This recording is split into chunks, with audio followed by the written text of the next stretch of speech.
Hey, get comfortable, settle in, adjust your pillow, pull that blanket up a little closer, because tonight we are going somewhere quiet and strange and deeply unsettling in the most satisfying way possible. You know that feeling you get late at night when everything around you is dark and still, and your mind starts drifting between thoughts? That half-awake space where ideas feel bigger and more vivid than they do in the daylight? That specific quality of attention that only seems to come after midnight when the internal noise quiets down enough that you can actually hear a thought forming, that is exactly the headspace we are going to live in tonight. Because Family Guy, a show that most people think of as just a loud, fast, irreverent comedy about a dysfunctional family in Rhode Island, has one of the richest and most genuinely disturbing collections of fan theories in all of animated television. We are talking about ideas that have been debated and dissected across Reddit threads, fan wikis, and late-night forums for years. Some of them are clever puzzles that snap into place with a satisfying click once you hear them. Some of them are deeply melancholy in ways that creep up on you slowly, that do not announce themselves as sad and then are. Some of them are the kind of thing that changes how you watch the show forever, because once you see the pattern, you cannot unsee it. The show premiered on the 31st of January 1999. It was canceled. It came back. It got canceled again. It came back again. And in the 25-plus years since its debut, it has quietly accumulated one of the strangest and most layered fictional mythologies in the history of American animation, built not by the writers intentionally but by the fans who watched closely enough to find the architecture underneath the joke structure. Because there is an architecture. There is something holding this show together that is more interesting than the surface level suggests, and when you look at it directly, when you trace the patterns that repeat across hundreds of episodes and dozens of seasons, what you find is something that functions almost like a hidden story running beneath the official one, a shadow narrative. The show was accidentally making while it was busy being what it is on the surface. We are going to move through 12 major theories tonight, each one its own world, each one a different way of reading what has been happening on 31 Spooner Street. There is the theory that every version of every story the show has ever told is simultaneously real, running parallel in an infinite stack of alternate timelines. There is the one about Peter Griffin that begins gently and then quietly becomes one of the most devastating readings of any animated character in television history. There is the one about Stewie's weapons, about what everyone in that household actually knows and has chosen not to say. There is the theory about Brian that reframes the entire show as a literary object. There is the one about Meg that will change what you see when you look at her, permanently. There is the DeBoom theory, about a nuclear catastrophe in 1999 that may never have been undone. There is the one about Lois, the most careful and most unsettling reading of a character the show has always presented as the reasonable one. There is the one about Quagmire that becomes genuinely uncomfortable once you remove the comedic framing the show insists on. There is the one about Chris and the entity in his closet, which is not really about the entity. There is the theory about death and why Peter Griffin has survived everything that should have killed him. There is the one about the town that you feel in your bones if you have watched enough seasons. And there is the theory about Stewie's timeline and what it actually means to be the person who accidentally started the universe. 12 theories. 12 rooms in a building that looks like a comedy and feels, from inside these rooms, like something else entirely. Something quieter and stranger and more worth sitting with. So go ahead, let your eyes get heavy, let the sound of this wash over you. Let yourself settle into the space between awake and asleep, where these ideas tend to land most effectively. And let yourself slide gently into the world of 31 Spooner Street, where the lights are always on and something underneath the surface has been quietly wrong for a very long time. One more thing before we begin. This is a long one, a proper long one, the kind that is designed to carry you from wherever you are right now all the way through to the other side of sleep. The kind of video you put on when you want something to accompany you rather than demand from you. Settle all the way in. Let the ideas arrive at whatever pace they want to arrive. There is no quiz at the end. There is nowhere you need to be before morning. There is only this, and the dark, and 12 rooms in a building that looks like a comedy from the outside and feels, from inside, like something worth staying in for a while. The show premiered on the 31st of January 1999. It has run, with interruptions, for over 2 decades. In that time, it has produced over 400 episodes. That is an enormous amount of material for fans to sift through. An enormous number of hours spent with these characters. An enormous quantity of detail accumulated across seasons and decades, building a world with enough texture that the people who know it well can read it the way you read a place you grew up in. Not just the official history, the whole thing. Every corner, every recurring detail, everything that was said and everything that was never quite said, and every space between them where the interesting stuff tends to live. Section 1. The Multiverse Theory. Every what if is real. There is an episode of Family Guy, the first episode of the 8th season, which aired on the 27th of September 2009, and was called Road to the Multiverse. In it, Stewie Griffin reveals to Brian that he has built a device, a handheld remote control that allows the user to jump between alternate parallel universes. Each universe is the same place, the same town, the same characters, but existing under entirely different conditions. The show uses this premise to take Brian and Stewie through a dozen or so wildly different realities, all of them variations on the world we know.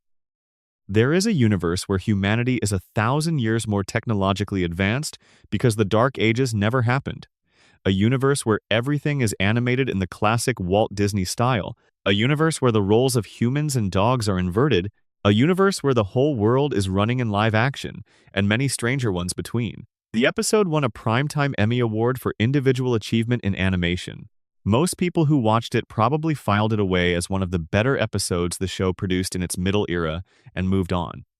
But here is what that episode actually did that most viewers never fully absorbed.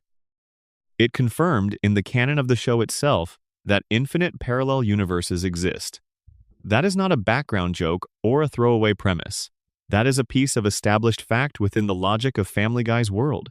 The show literally built a device that proves the multiverse is real, and it allowed two of its main characters to travel through it, and the universe they visited most extensively, the one where dogs are in charge and humans are their servants, behaved with internal coherence and permanence that made clear the show was treating these as real places rather than narrative conveniences. And once you accept that as fact, the implications start branching out in directions that are genuinely strange. The most immediate implication is the most expansive one. If an infinite number of universes exist, and if the logic of the multiverse holds, then every version of every event that could ever occur is playing out somewhere. Every choice that any character has ever made, and every alternative to that choice, is real in some branch of the infinite stack. The show's own history of resets, undos, deaths that were later reversed, dramatic moments that mattered and then did not, none of these are inconsistencies under the multiverse theory. They are the local experience of one timeline among infinite simultaneous others. Think about what this means for the specific history of the show's most consequential moments. In Season 6, there is a two-part episode called Stewie Kills Lois and Lois Kills Stewie. In Part 1, Stewie actually follows through on the goal that has defined his character since the very first episode. He kills Lois. She goes overboard on a cruise ship and drowns. Stewie takes over the world. He becomes the dictator he always threatened to become. In Part 2, Lois has survived and returns for revenge, leading to a massive confrontation that ends with Stewie defeated. And then the twist. It was all a simulation running on Stewie's computer. None of it actually happened. The show resets. The clever device lets the writers have their dramatic moment and eat their comedic reset too. But under the multiverse theory, the simulation framing is beside the point. Somewhere in the infinite parallel stack, Stewie's plan worked. A version of the timeline where Lois actually died is running forward without her, right now, in some branch of the multiverse that Stewie's remote control could theoretically reach. The Stewie who actually achieved world domination is still ruling in that universe, still sitting in his global throne room, still the dictator he always threatened to be. That story did not end because the main universe undid it. It forked. It continued in its own lane. The same logic applies to Brian's death in Season 12. He is hit by a car and dies. The family grieves. A new dog named Vinny is introduced. Then, 2 episodes later, Stewie uses a time travel device to go back and prevent the accident, and Brian is restored to life. Fans were furious, reading it as a cynical rating stunt, an emotionally manipulative arc that was never intended to stick. And maybe that is all it was on the production level.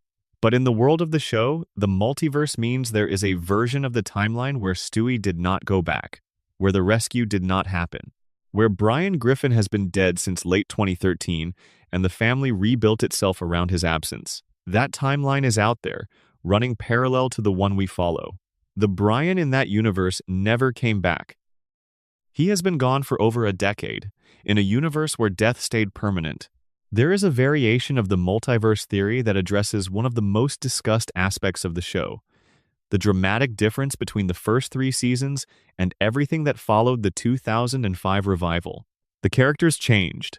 The tone shifted from something warmer and more grounded towards something colder and more extreme. Peter became crueler. Brian became more insufferable. Stewie lost the original character that made him genuinely unique. Meg's suffering escalated dramatically. The show that returned in 2005 was observably different from the show that was canceled in 2002, and the gap cannot be fully explained by the shift in writing staff alone. The multiverse theory offers an explanation that operates within the show's own logic. The cancellation was a boundary. What returned in 2005 was a parallel version of the show, close enough to the original to be recognizable, different enough to feel subtly wrong in ways nobody could quite put their finger on. The Griffins in seasons 4 onward are the versions from an adjacent universe, carrying the same names and faces and general outlines, but tuned differently. Colder, more extreme, less capable of the warmth that was a defining feature of the show's earliest seasons. The episode Back to the Pilot supports this reading. When Brian and Stewie travel back to the first episode of the series, the world they arrive in is perceptibly different. The animation has reverted to the original film Roman studio style. Meg's voice sounds wrong, because the original voice actor was Lacey Chabert, who was replaced by Mila Kunis starting with Season 2. The characters move differently. The whole texture of the environment has a different quality. Stewie comments on the animation error in the pilot where Peter's eye overlaps his nose. Brian notices the voice difference in Meg. The easy explanation is that the show is simply acknowledging its own production history in a comedic way. But the more interesting explanation, available in a show that has canonically confirmed the existence of parallel dimensions, is that they did not travel to their own past. They traveled to a slightly different version of the show. A parallel universe where the original, warmer Family Guy is still the current reality. And they could feel the difference the moment they arrived, in the specific texture of how everything looked and sounded and felt. The human Brian who appears at the end of Road to the Multiverse is the detail that lodges most stubbornly in the mind. He comes from the dog universe, where he was a human and the Griffins were dogs, and the world worked inverted from the main timeline. He crosses into the main universe full of something that looks like hope. He has decided he wants to be somebody in this world. He steps out of the Griffin house, onto the sidewalk, looks around at the new reality he has chosen to enter, and a car hits him almost immediately. The show cuts away. It is played as a dark joke, but it is also a portrait of what happens when you cross between universes, carrying the assumptions of the one you came from. He arrived in a reality built around different physical and social rules than the one he understood, and he walked into traffic expecting the world to behave in ways it was not going to behave, and it simply did what it always does. He did not survive the transition, not because anything was done to him deliberately, but because the new universe was indifferent to his expectations. The question that fans return to most often when they consider this theory is the question of awareness. Stewie knows. He built the machine. He has been to infinite parallel realities, and he has seen the range of what exists across them. When he goes home, every single time, does he carry the knowledge of what he has seen? Does he know, as he walks back into the house on Spooner Street, exactly how many other versions of that house exist? How many other versions of Brian, of Lois, of his own small yellow-shirted self are moving through their parallel days in parallel dimensions? Does he know what some of those versions have and what this one lacks? The show does not ask this question explicitly, but something in the way Stewie operates, the specific quality of his relationship to the house and the family, a relationship that is warm but never quite all the way in, engaged but always slightly observing, carries the suggestion of someone who is present but also aware of how contingent this particular configuration of things is, how easily it could be otherwise. Stewie has been to universes where Meg is beautiful, He has been to a live-action universe where the characters are real people. He has been to a universe where Brian is human and the Griffins are dogs. He has been to universes where the history of the world unfolded entirely differently, where none of the conditions that produced this specific house on this specific street ever came together. He comes home to Spooner Street every time, but he comes home knowing what he knows, that this version of things is one among infinite, that every what-if is real, that the kinder timelines, the ones where things worked out differently, are out there, running parallel, simultaneous, close enough to touch if you have the right device. He keeps going back anyway. He keeps choosing this particular universe out of the infinite available ones. That choice, unexplained and possibly unexplainable, is the most interesting thing about him. After this section, before we move on, drop a comment and let me know where you are in the world right now and what time it is there. I always read them, and there is something specific I love about knowing that this is being heard from different corners of the world at different hours. If you are finding this is the kind of thing you want more of, subscribe. It takes 2 seconds and it helps us keep building this together. The question of Meg as the multiverse's anchor point deserves its own examination here before we move on, because Meg, across all the theories, tends to occupy a special position. She is the one who stays, the one who cannot leave, the one who absorbs consequence without it destroying her. In the multiverse theory, this has a particular resonance. In infinite parallel universes, there are versions of Meg who did escape, who left Quahog at 18 and never came back, who became the person she wanted to be in a world that was willing to receive her as such. Those timelines are running right now, in their parallel spaces. The Meg who got to leave, the Meg who was loved correctly, the Meg who found out what she was capable of when the weight of her family's cruelty was not pressing her flat. The main universe Meg does not know about these versions of herself. She cannot. The knowledge would either be unbearable or liberating, and the show has never quite decided which it would be, which is itself meaningful. But the multiverse theory holds the other Megs in trust. They are there. They got out. And if the multiverse is real, then no version of the story in which Meg was treated well is fictional. It is just running in a different channel. The final thing to sit with in the multiverse theory is what it does to our experience of watching the show.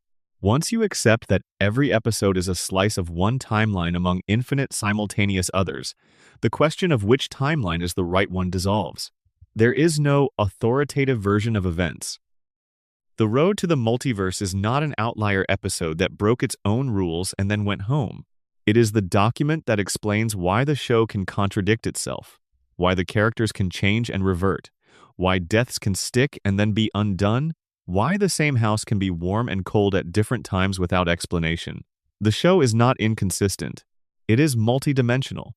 The inconsistencies are features of a reality in which every version of every choice is simultaneously running somewhere. The remote control is still out there, somewhere in Stewie's room. The batteries might be dead. The dimensions might have drifted since the last time it was used. But the doors it opened have never closed. Somewhere in the stack, the gentler version of this show is still going. Somewhere in the stack, the version where everyone got what they needed is playing out right now. And somewhere in the stack, a version of you is watching that one, in a room that feels a little more like home. The question of Meg as the multiverse's anchor point deserves its own examination here. Meg, across all the theories, tends to occupy a special position. She is the one who stays, the one who cannot leave, the one who absorbs consequence without it destroying her. In the multiverse theory, this has a particular resonance. In infinite parallel universes, there are versions of Meg who did escape, who left Quahog at 18 and never came back, who became the person she wanted to be in a world that was willing to receive her as such. Those timelines are running right now, in their parallel spaces. The Meg who got to leave, the Meg who was loved correctly, the Meg who found out what she was capable of when the weight of her family's cruelty was not pressing her flat. The main universe Meg does not know about these versions of herself. She cannot. The knowledge would either be unbearable or liberating, and the show has never quite decided which it would be, which is itself meaningful. But the multiverse theory holds the other Megs in trust. They are there. They got out. And if the multiverse is real, then no version of the story in which Meg was treated well is fictional. It is just running in a different channel. The final thing to sit with in the multiverse theory is what it does to our experience of watching the show. Once you accept that every episode is a slice of one timeline among infinite simultaneous others, the question of which timeline is the right one dissolves. There is no authoritative version of events. The Road to the Multiverse is not an outlier episode that broke its own rules and then went home. It is the document that explains why the show can contradict itself, why the characters can change and revert, why deaths can stick and then be undone, why the same house can be warm and cold at different times without explanation. The show is not inconsistent. It is multidimensional. The inconsistencies are features of a reality in which every version of every choice is simultaneously running somewhere. The remote control is still out there, somewhere in Stewie's room. The batteries might be dead. The dimensions might have drifted since the last time it was used, but the doors it opened have never closed. Somewhere in the stack, the gentler version of this show is still going. Somewhere in the stack, the version where everyone got what they needed is playing out right now. And somewhere in the stack, a version of you is watching that one in a room that feels a little more like home. The theory also has something interesting to say about Stewie's time machine and its relationship to the multiverse device. The two are different tools, operating on different principles, but they interact in ways the show has never fully mapped. The multiverse device moves you sideways through parallel realities, taking you to a universe that diverged from yours at some specific point. The time machine moves you backward or forward within your own timeline, allowing changes that propagate forward from the point of intervention. They are related but not identical. You can use the multiverse device to visit a timeline that diverged before the change you would have made with the time machine. You can use the time machine to create the divergence that the multiverse device could then navigate to. Stewie has both. He built both. He uses both, often casually, sometimes simultaneously. And the show has never fully grappled with what the combination of these two tools means for the stability of the reality the characters inhabit. A time machine that operates within a multiverse does not simply change the past. Every change the time machine makes creates a new branch that the multiverse device can subsequently reach. Every trip back in time is a new parallel reality being born. Stewie is not just a time traveler. He is a reality manufacturer. Every alteration he has ever made, every casual trip back to win an argument or save his dog or mess with history, has produced a new universe. The infinite stack is larger than it was before Stewie started using the machine, and it gets larger every time he uses it again. He is out there somewhere right now, in the show's current episodes, using the machine for something that will feel trivial and be cosmologically enormous, adding another layer to the stack, building another world where the other version of this story is running, the one where he made a slightly different choice, the one where everything went slightly differently, the one where things turned out better or worse or just other than here. Section 2. Peter Griffin is already dead. The heightened reality theory. There is a theory about Family Guy that started life as a Reddit post and has since spread to nearly every corner of the show's online fandom. It is one of those theories that starts gently and then, about halfway through, quietly becomes devastating. The theory begins with a reframe of everything we see on screen. It suggests that the events of Family Guy are not happening to a real, living family in a real town. They are happening inside the mind of a man who is sitting alone in a hospital room or possibly a psychiatric facility, and has been for years. The show is not a comedy. It is the elaborate, self-protecting fantasy of someone who has lost everything and cannot accept it. Here is the scenario as the theory constructs it. In the real world, before the show begins, the Griffin family was different. Meg was not the dowdy, unloved teenager we know. She was beautiful. She was popular. She was the kind of daughter Peter was proud of, the kind that made him feel like he had done something right. Chris was not the slow, goofy kid bumbling through adolescence. He had a developmental disability from the moment of his birth, caused by oxygen deprivation during delivery. It was not severe enough to define his entire life, but it was real, and Meg felt a connection to him because of it. She became his guardian in a way, the older sister who looked out for the kid who needed more looking after than most. Then one night, Meg was driving. She and Chris were coming home from somewhere, a school event or a party, and there was an accident. The car went off the road or into another vehicle. The details vary between people who have written about this theory, but the result was the same. Both Meg and Chris died. The two children Peter had are gone. Lois, who was pregnant with Stewie at the time, could not survive what happened to her family. She took her own life. Peter never got to meet his youngest son. Stewie was never born. And Peter, the man who once had a family and now has nothing and no one, broke. He was admitted to a facility. Cleveland and Quagmire, his real-life friends, come to visit him. They sit with him. They talk to him. And over time, to protect himself from the horror of what happened, Peter built a world inside his head. That world is the show we watch. In Peter's mind, his children are alive. All three of them. Meg is there, though his subconscious resents her for the accident that destroyed his family, so she is punished inside the fantasy in ways that would horrify anyone observing from the outside. She is made ugly and unloved, stripped of the beauty and warmth she had in reality, because some part of Peter cannot forgive her even as another part of him cannot let her go. Chris is there too, still slow and goofy, his real disability translated into cartoon-friendly absent-mindedness. Lois is alive. She is exactly as Peter remembers her, or almost, a little colder in the later seasons as the fantasy starts to fray under the weight of his grief. And Stewie, the baby Peter never met, the child Lois was carrying when she died. In the fantasy, Peter imagines him as a genius, an extraordinary, impossible, world-spanning genius. Because Peter lost that child before he ever knew him, before he ever got to see what his son would become, his mind filled in the blank with the most magnificent possible version. Stewie became everything a father might dream for a son he never got to raise.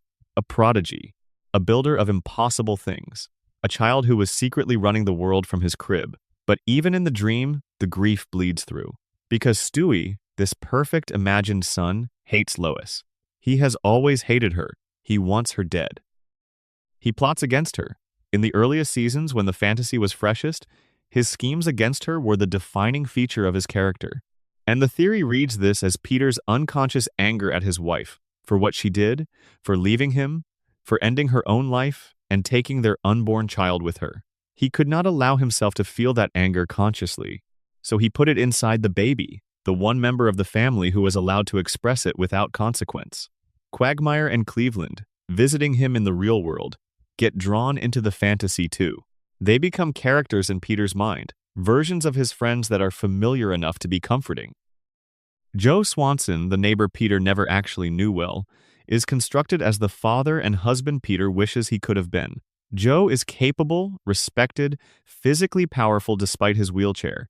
In the fantasy, Peter built the idealized version of himself into the character of the man across the street. And the crazy, impossible, death-defying, logic-defying things that happen to Peter throughout the show, the falls that should kill a man and do not, the explosions he walks away from, the violence that resets by the next scene.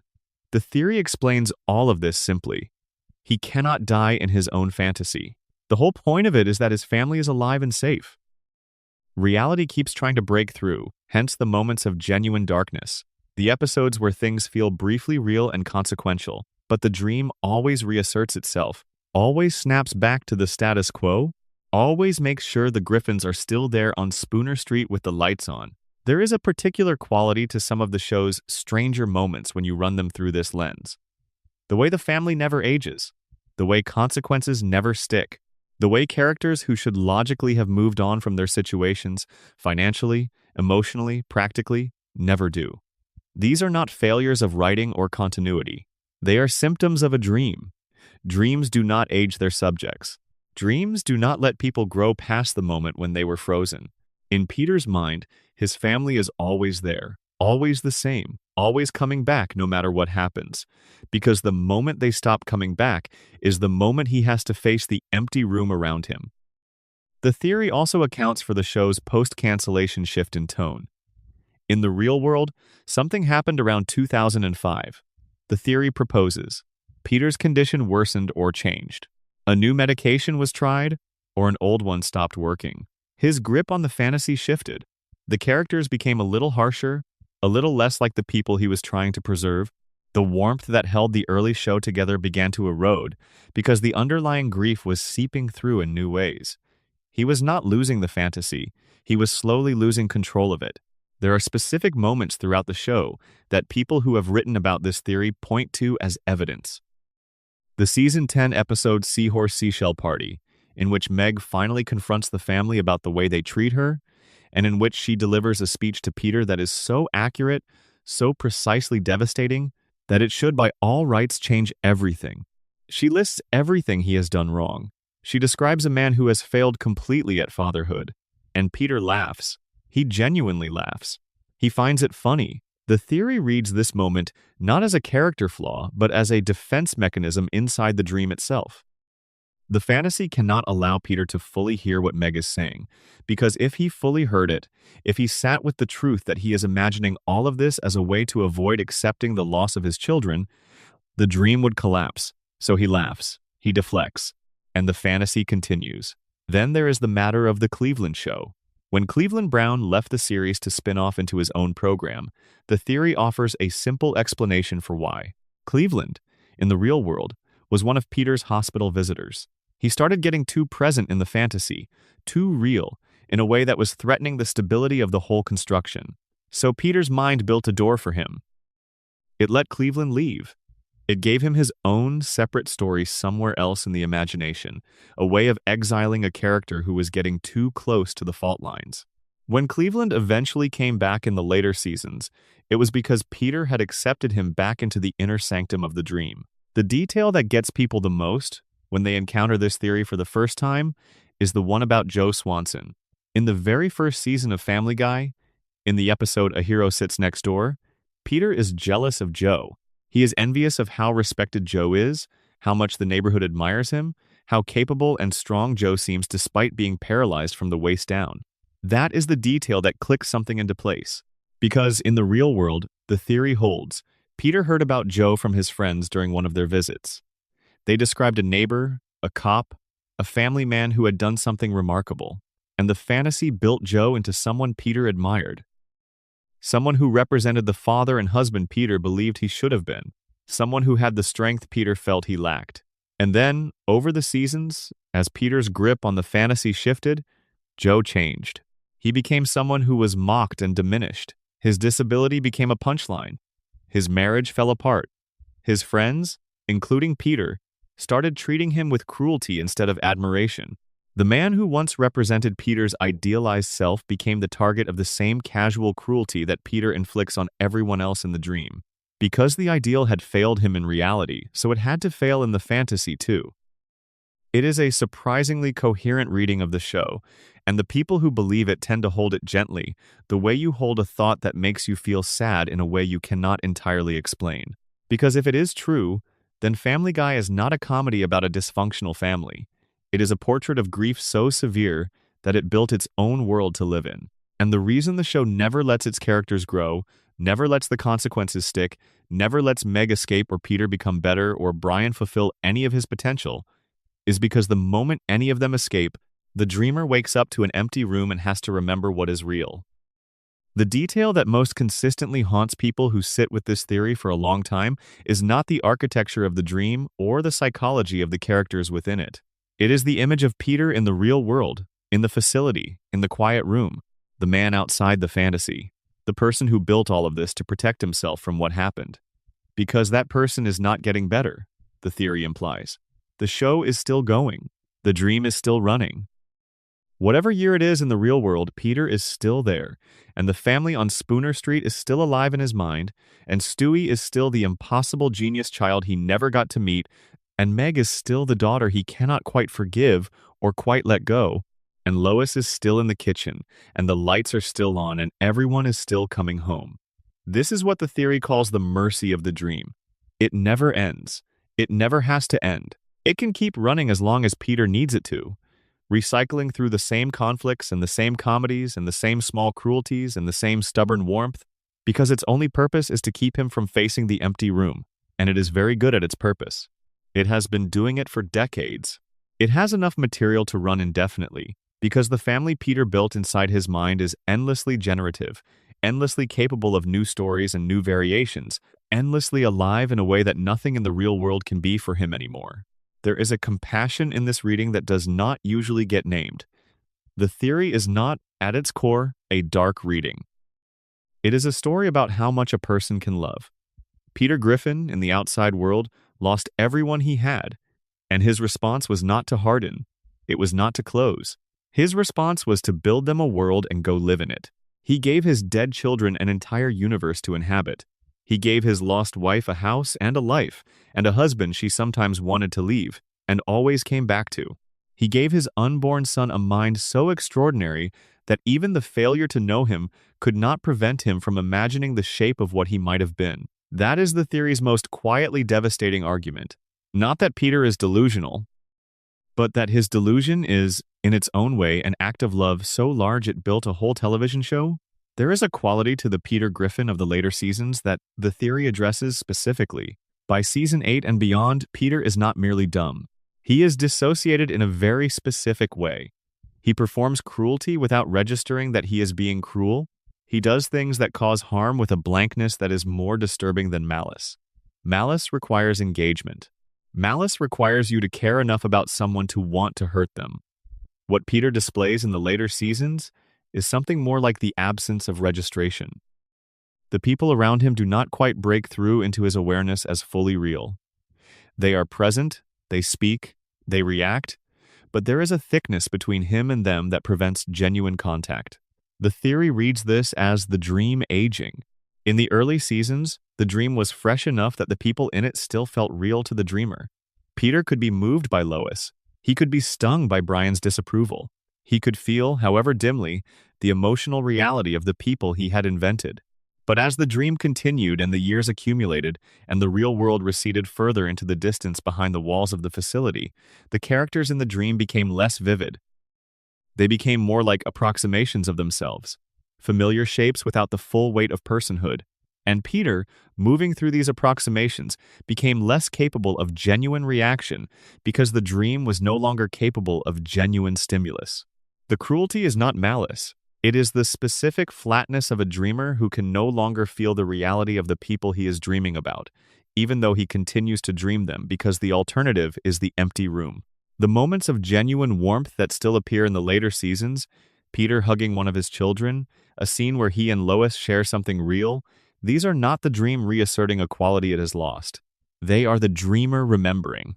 They are the specific piercing moments when the grief behind the dream briefly makes contact with the dream itself, when the person in the hospital room feels the full weight of what he has lost, rather than the comfortable, numbed version.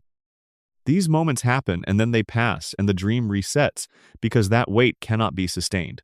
But they happen. They are still happening. As long as they are happening, the dreamer is still present. Still here. Still, in some fundamental way, not quite ready to wake up. Section 3. Stewie's weapons are real and everyone knows. This one is different from the others in its texture. It is quieter somehow, less catastrophic on the surface, and yet deeply unsettling once it settles in. Here is what you already know about Stewie Griffin. He is 1 year old. He wears a yellow collared shirt and sits in a high chair and is fed pureed vegetables from a small spoon. He also builds laser cannons in his bedroom. He has constructed a time machine, multiple versions of it, and has used them to alter the timeline dozens of times. He has a mind control device. He has built weather-altering machines. He has a ray gun that has been shown, on multiple occasions, to actually function. He has used it. He has killed with it. He is a 1 year old with a working arsenal. The question the show has never fully answered is a simple one. Who knows? In the first 3 seasons of the show, the answer seemed to be nobody. The adults in Stewie's life heard his elaborate speeches as baby babble. When he pointed a ray gun at someone, they cooed at him. When he monologued about world domination, Lois handed him a bottle. The comedy came from the gap between what Stewie was saying and what the people around him were registering. But over the seasons, something shifted. Different characters began responding to Stewie as though they could hear him perfectly well. Brian has always been able to understand him. That was established early and maintained consistently. But then other characters started reacting to Stewie's dialogue in ways that suggested they were hearing actual words. Not always, not reliably, but often enough to create a strange inconsistency that fans have spent years trying to explain. The theory that makes the most sense of this inconsistency is not the one that says some people can hear Stewie and some cannot. It is the one that says everyone can hear Stewie, and everyone has always been able to hear him, and the adults in his life made a collective, unspoken decision very early on to pretend they could not. Think about what that means. Think about what kind of agreement that requires. Think about Lois Griffin, sitting in her kitchen, watching her 1-year-old son deliver a detailed speech about his plans to enslave the global population, and deciding quietly that the correct response is to ask if he needs a diaper change. Think about Peter Griffin, watching his infant child aim a working laser pistol at him, and choosing to laugh it off, to dismiss it, to walk away and get another beer. Think about the neighbors, the teachers, the doctors who have seen Stewie. They have all made the same choice. None of them have ever reported what they have witnessed. None of them have ever called anyone.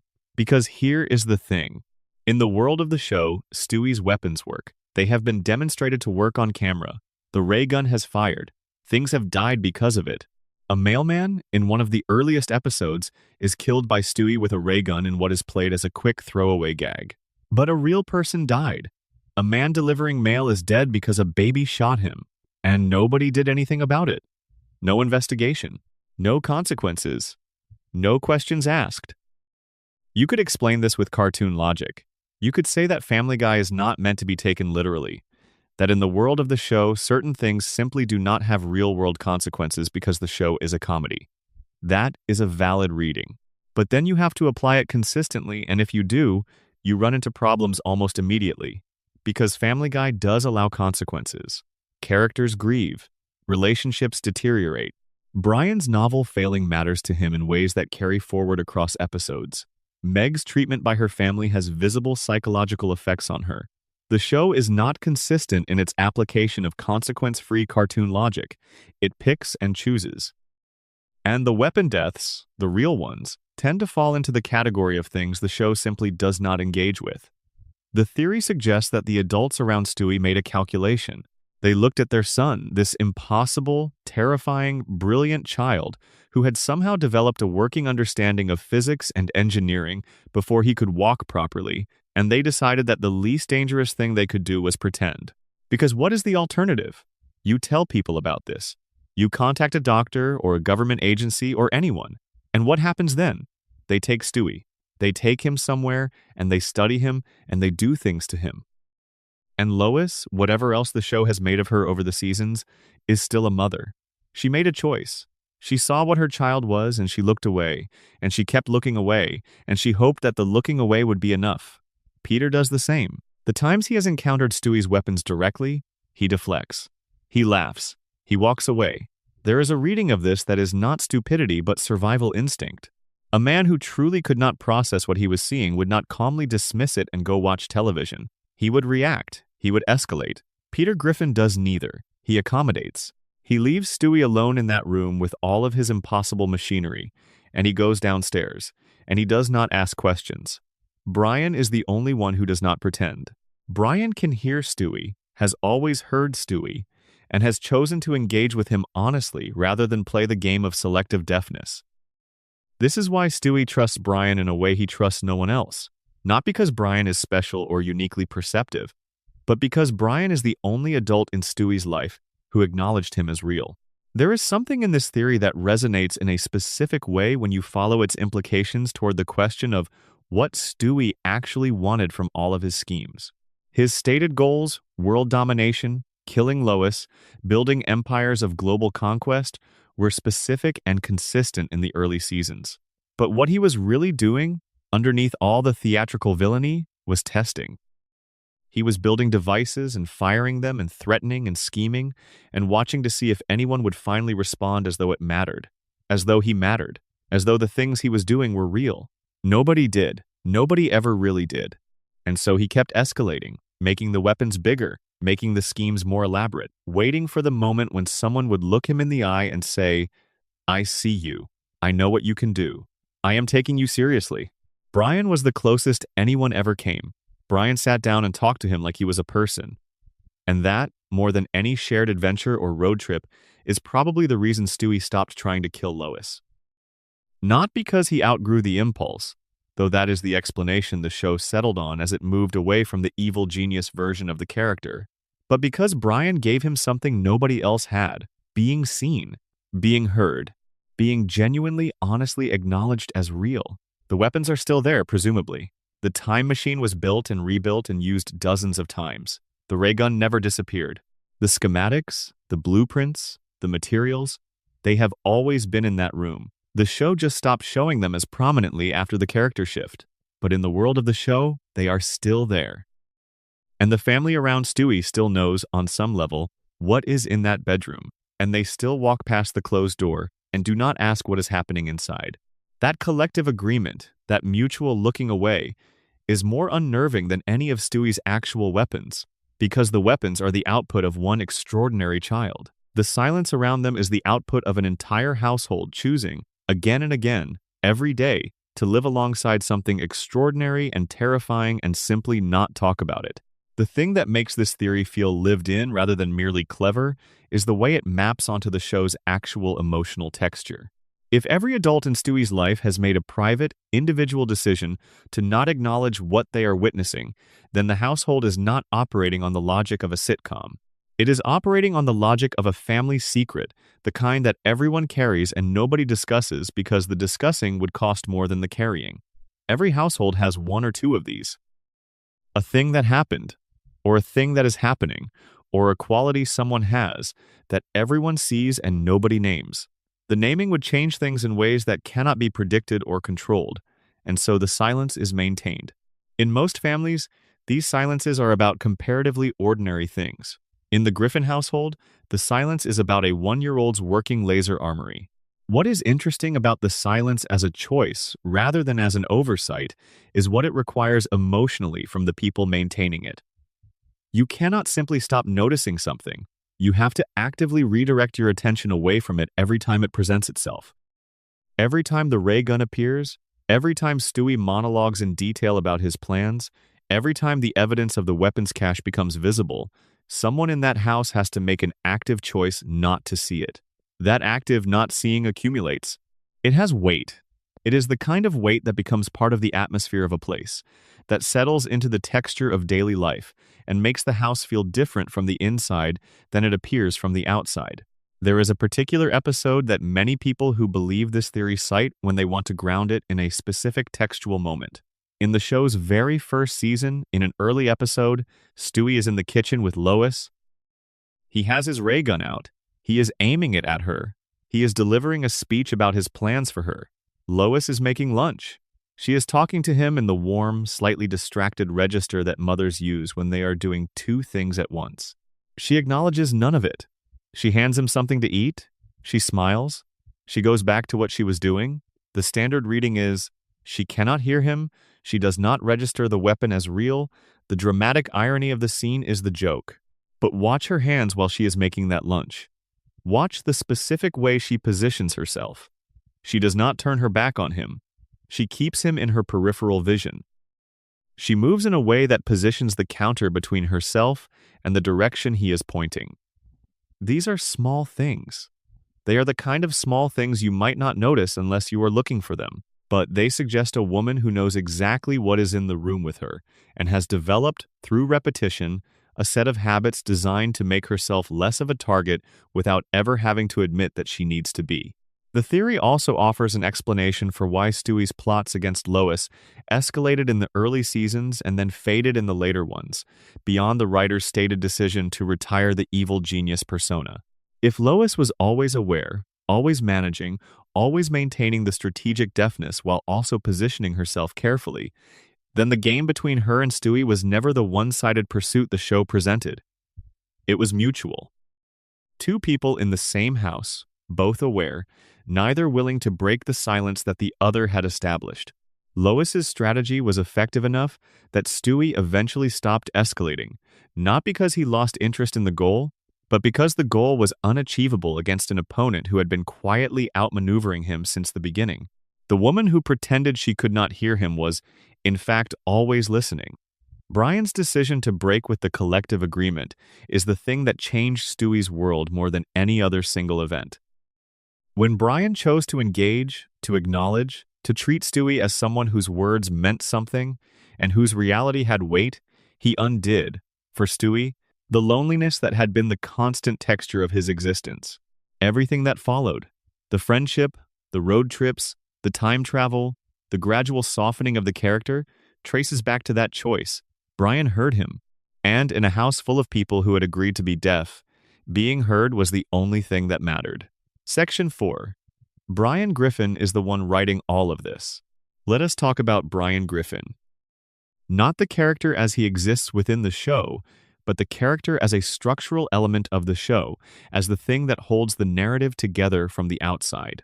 Brian Griffin is a dog who lives with the Griffin family at 31 Spooner Street. He drives a car. He drinks martinis. He has had romantic relationships with human women. He published a memoir, a self-help book, and attempted several novels over the course of the show's run. He is the closest thing the series has to an intellectual, the self-described writer and reader and thinker. He is also, notably, voiced by Seth MacFarlane using his own natural speaking voice, the only main character where that is true. There is a long-standing theory that Brian Griffin is the author of Family Guy, that the show we are watching is not a depiction of events as they happen, but a written work, a narrative constructed by Brian based on his real life. The world of the show is not the world the characters inhabit. It is the world as Brian has written it, shaped and distorted and exaggerated according to his perspective, his biases, and increasingly, his alcoholism. The evidence for this is threaded through the show in ways that are surprisingly consistent once you start looking. Brian is the most omnipresent character. He appears in nearly every episode, even the ones that have nothing to do with his own storylines. Shows told from an omniscient perspective rarely give that kind of consistent coverage to one character unless that character has a reason to be everywhere. A writer constructing a narrative would be in every scene because the writer is the reason the scene exists. Brian has also broken the fourth wall more than any other character. He has looked at the camera, acknowledged the audience, referenced the show's own existence, and interacted with the metastructure of the series in ways that the other characters rarely do and never do as naturally. If Family Guy is a story that Brian is writing, then these fourth wall breaks are not violations of fictional logic. They are moments where the author intrudes into his own text. Then there is the matter of how Brian is written within the story. He is consistently presented as the smartest person in the room, the voice of reason, the most rational and insightful presence in a household of chaos and confusion. This is exactly how a writer would portray themselves in a story drawn from their own life.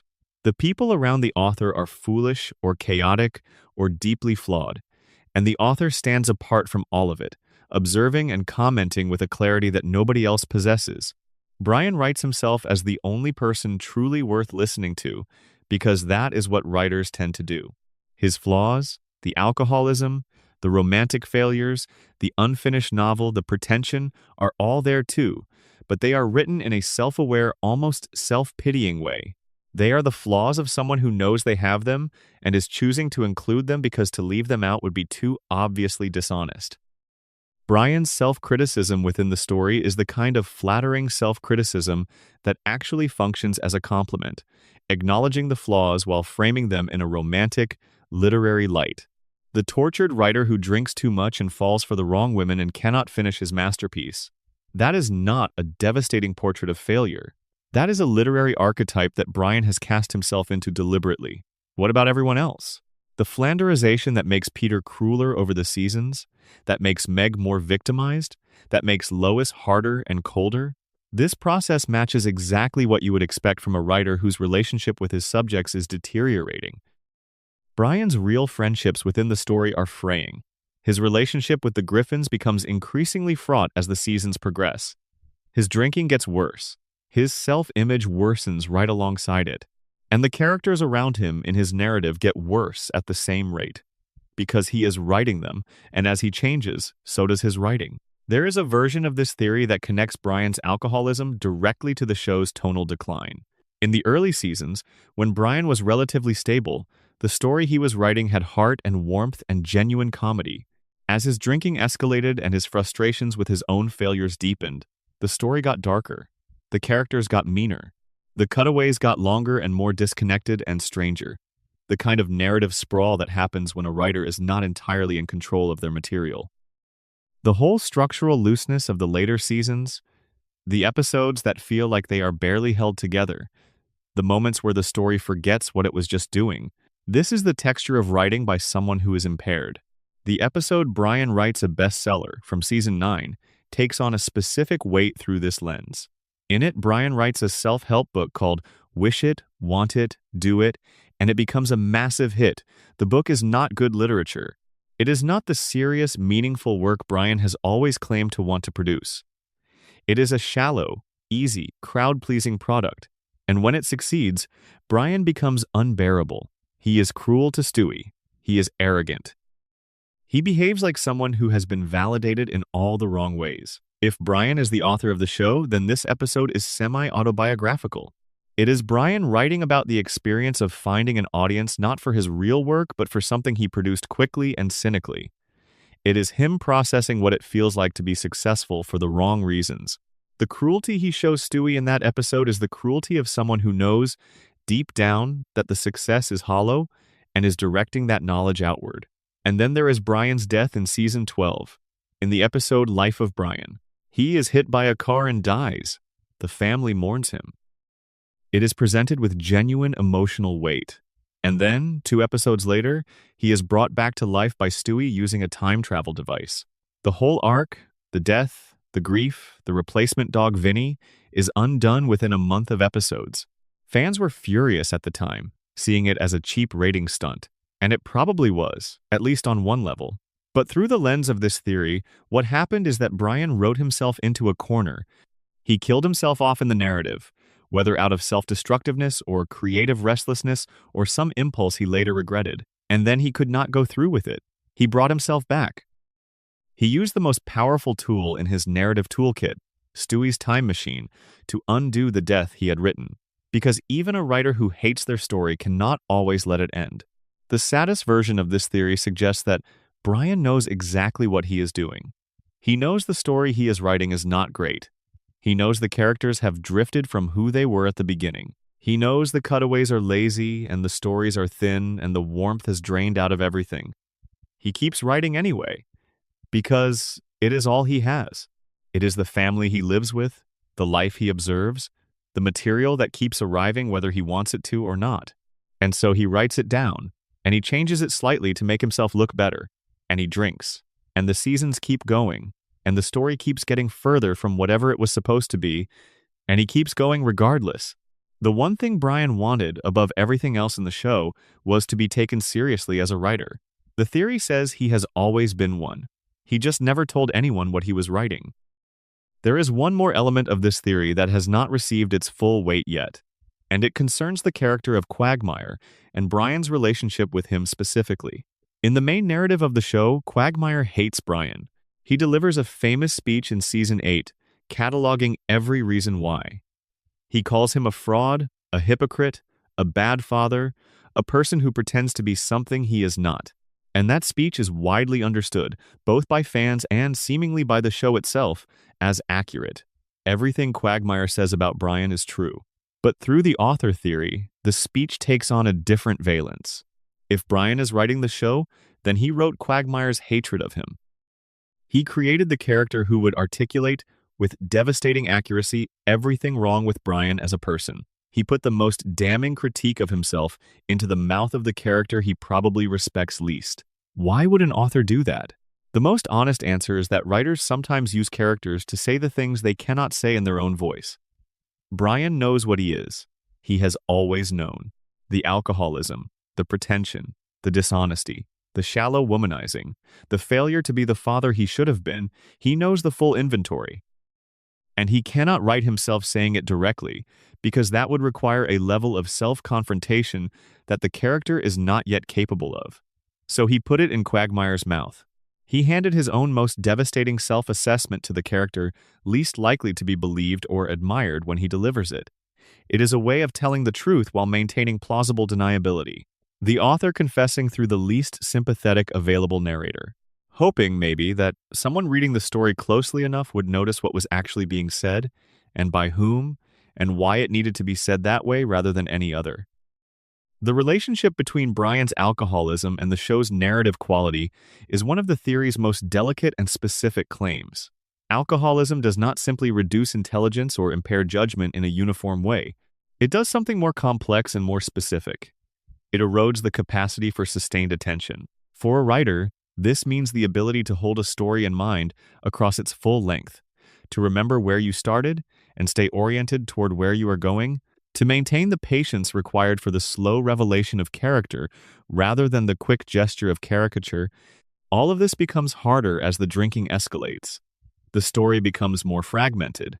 The characters become easier to write as types than as people.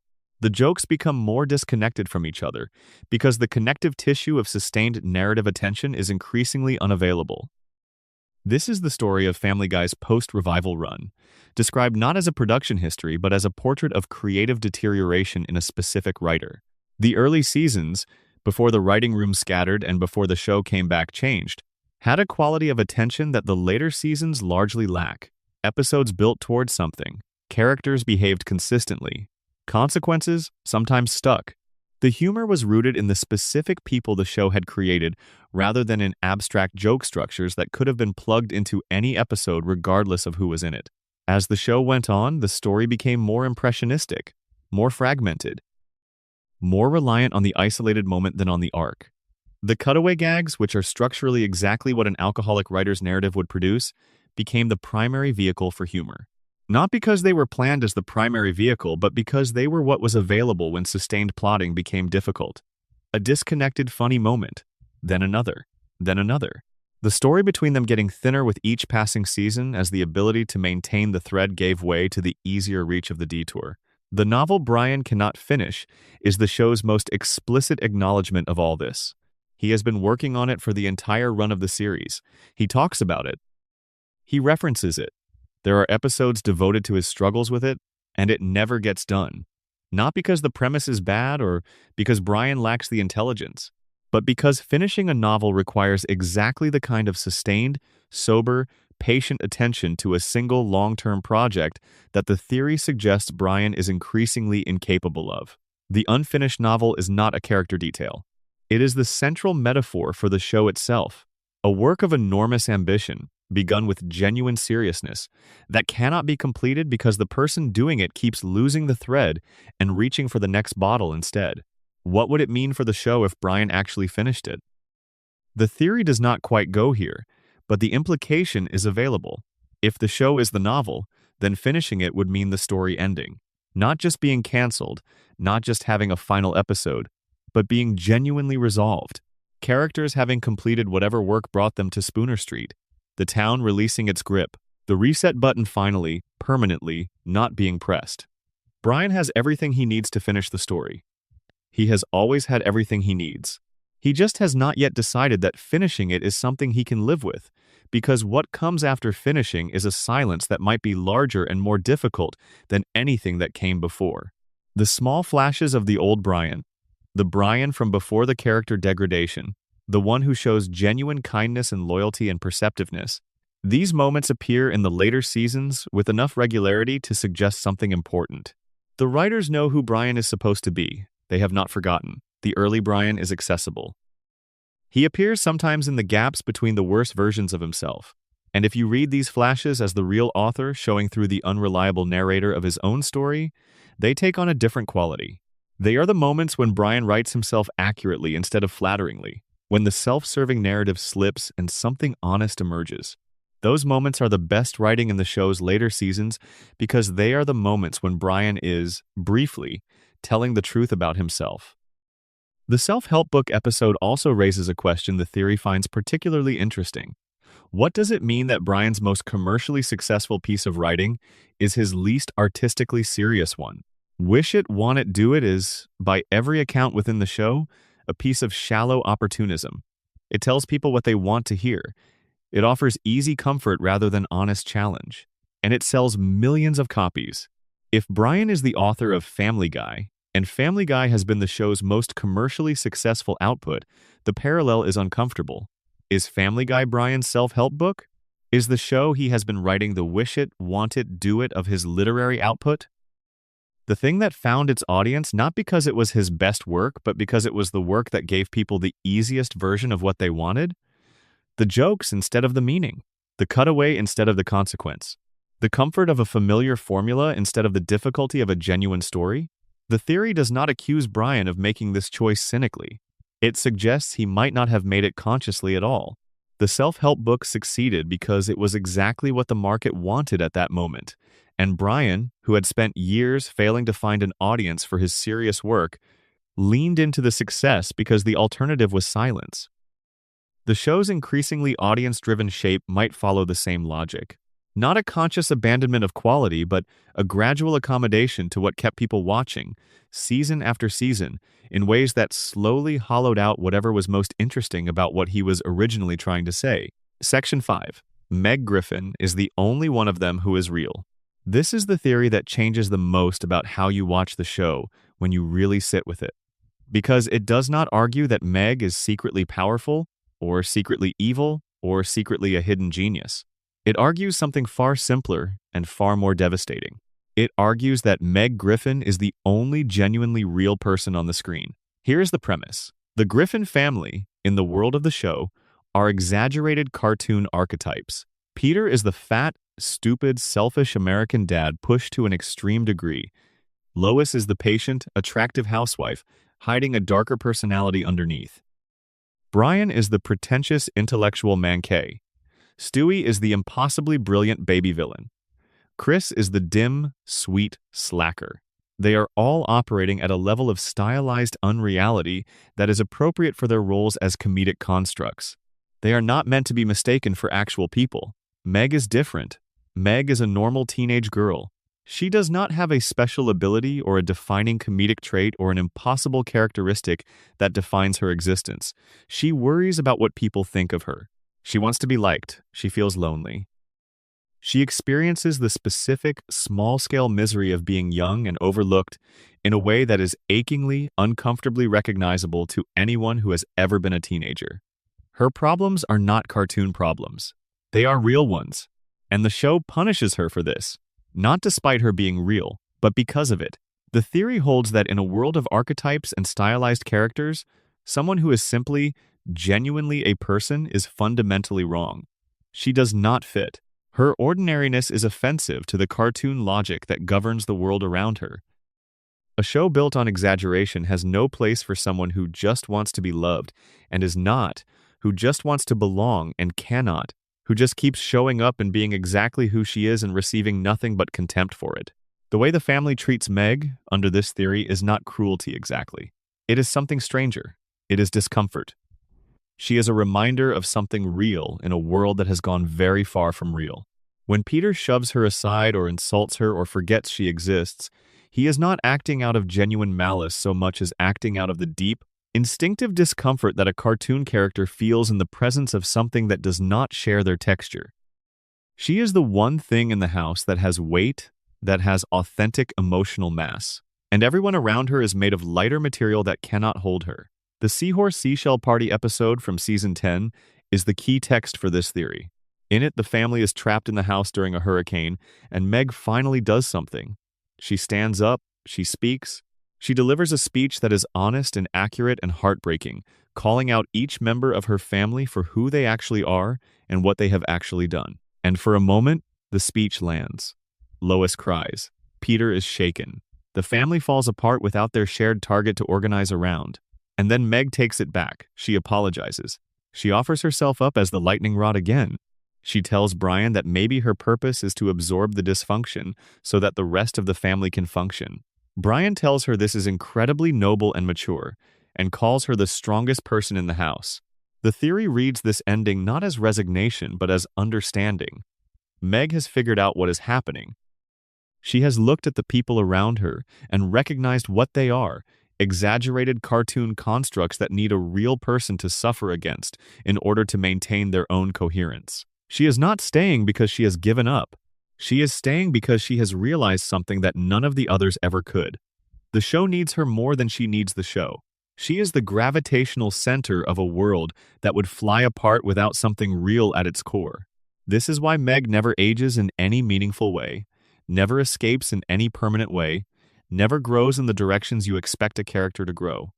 She is not a character in the traditional sense. She is a person embedded in a story that was not built for persons. And every time the story tries to process her, to resolve her, to give her an arc that would allow her to leave, it fails. Because the story does not have the tools to handle someone real. There is something quietly profound about the way Mila Kunis, the actress who voices Meg, has spoken about the character over the years. She has described experiencing the show's attitudes toward Meg in real life, people approaching her with the dismissive catchphrases the show associated with the character, directing at the real woman the contempt the show had for the fictional one. The fictional cruelty crossing the membrane into reality. That detail has a strange resonance when you consider the theory. The character who is most real within the show is also the one whose realness extends most aggressively outward into the actual world. There are isolated episodes throughout the run where Meg is allowed to be something other than a punching bag. The Season 13 Simpsons crossover episode, in which Meg meets Lisa Simpson, and the two recognize each other as kindred spirits, children of chaos who are more perceptive and more grounded than anyone around them. The Season 14 episode Peter's Sister, in which the cycle of abuse in Peter's family is traced back to his own childhood, and Meg and Peter have a genuine moment of reconciliation. A handful of others scattered across the later seasons when more women were added to the writing staff and began advocating for the character. What is striking about these episodes is how naturally they work. How easily Meg carries dramatic and comedic weight when the show actually bothers to write her as a person rather than as a target. The writers have always known how to do it. They just usually chose not to. And the theory suggests this is not failure of craft. It is a choice that reveals what the show understands about itself. Meg being fully realized would change the show's center of gravity. A fully realized real person at the center of a cartoon world would make the cartoon world legible in a way it is not designed to be. So the show keeps her almost real, almost seen, almost allowed to exist, but never quite. Almost. And that almost is everything. The show's treatment of Meg's attempts to leave the family, to change her situation, to move towards something better, is instructive when read through this lens. There are episodes where Meg gets a taste of a different life. A relationship, a group of friends who accept her, a skill or achievement that earns her genuine recognition. And every time, the show engineers a return to baseline. The relationship falls apart. The friends disappear. The achievement is forgotten. She is always pulled back to being the target, always returned to the position she occupies in the family's economy of suffering. This is sometimes read as the show's writers simply not caring enough about Meg to sustain anything different for her, and that reading has merit. But the theory proposes that there is something structurally true being illustrated, even if it is not being illustrated consciously. A cartoon world built on exaggeration and type will correct for the presence of genuine realism by returning it to the average. The show is not doing this to Meg out of malice. It is doing it because this is what happens when a real person exists inside an unrealistic construct. The construct reasserts itself. The rules of the world push back against the exception. Meg keeps getting returned to her baseline not because she has failed at anything, but because the show's own grammar does not have a category for what she would be if she were allowed to succeed. This is why the few episodes that treat Meg well are so striking. In contrast, the Simpsons crossover episode where she and Lisa Simpson meet is one of the most cited examples. Lisa is in many respects an equivalent figure in her own show. The child who sees clearly, the daughter who is underappreciated by the family around her, the person who carries a kind of perception and sensitivity that the others lack. When the two of them meet, there is an immediate recognition. Lisa encourages Meg. She tells her that her voice matters. She helps her discover a talent for the saxophone. For a moment, Meg exists in a world that sees her, and she expands into that seeing the way anyone does when they are finally given the room. She becomes more fully herself. The episode works because Lisa brings a different narrative grammar with her when she crosses over. In The Simpsons, Lisa's kind of reality is accommodated. The show was built to hold characters like her, to give their perception weight, to let their intelligence and sensitivity matter rather than be a target. When Lisa's grammar meets Meg's, the result is an episode where Meg can breathe. And then the crossover ends and each character returns to their own show, and Meg returns to Spooner Street, and the grammar that governs that world asserts itself again.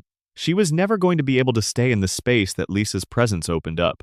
The two shows run on different operating systems. Lisa can carry the weight of being real in her universe. Meg cannot carry it in hers. Not because she is weaker, because the structure was not built for her. This is the most genuinely heartbreaking aspect of the theory. The show did not design Meg to suffer. It designed a world that exaggerates, that amplifies, that makes types rather than people, and then it put a person in that world and watched what happened. What happened is what always happens when a real thing is placed in an environment that cannot account for realness. The environment wins, not because it is stronger, but because it is where everyone else is, and everyone else is running on its rules, and the person who is not gets worn down by the friction of constant incompatibility. Meg is not the show's victim in the simple sense.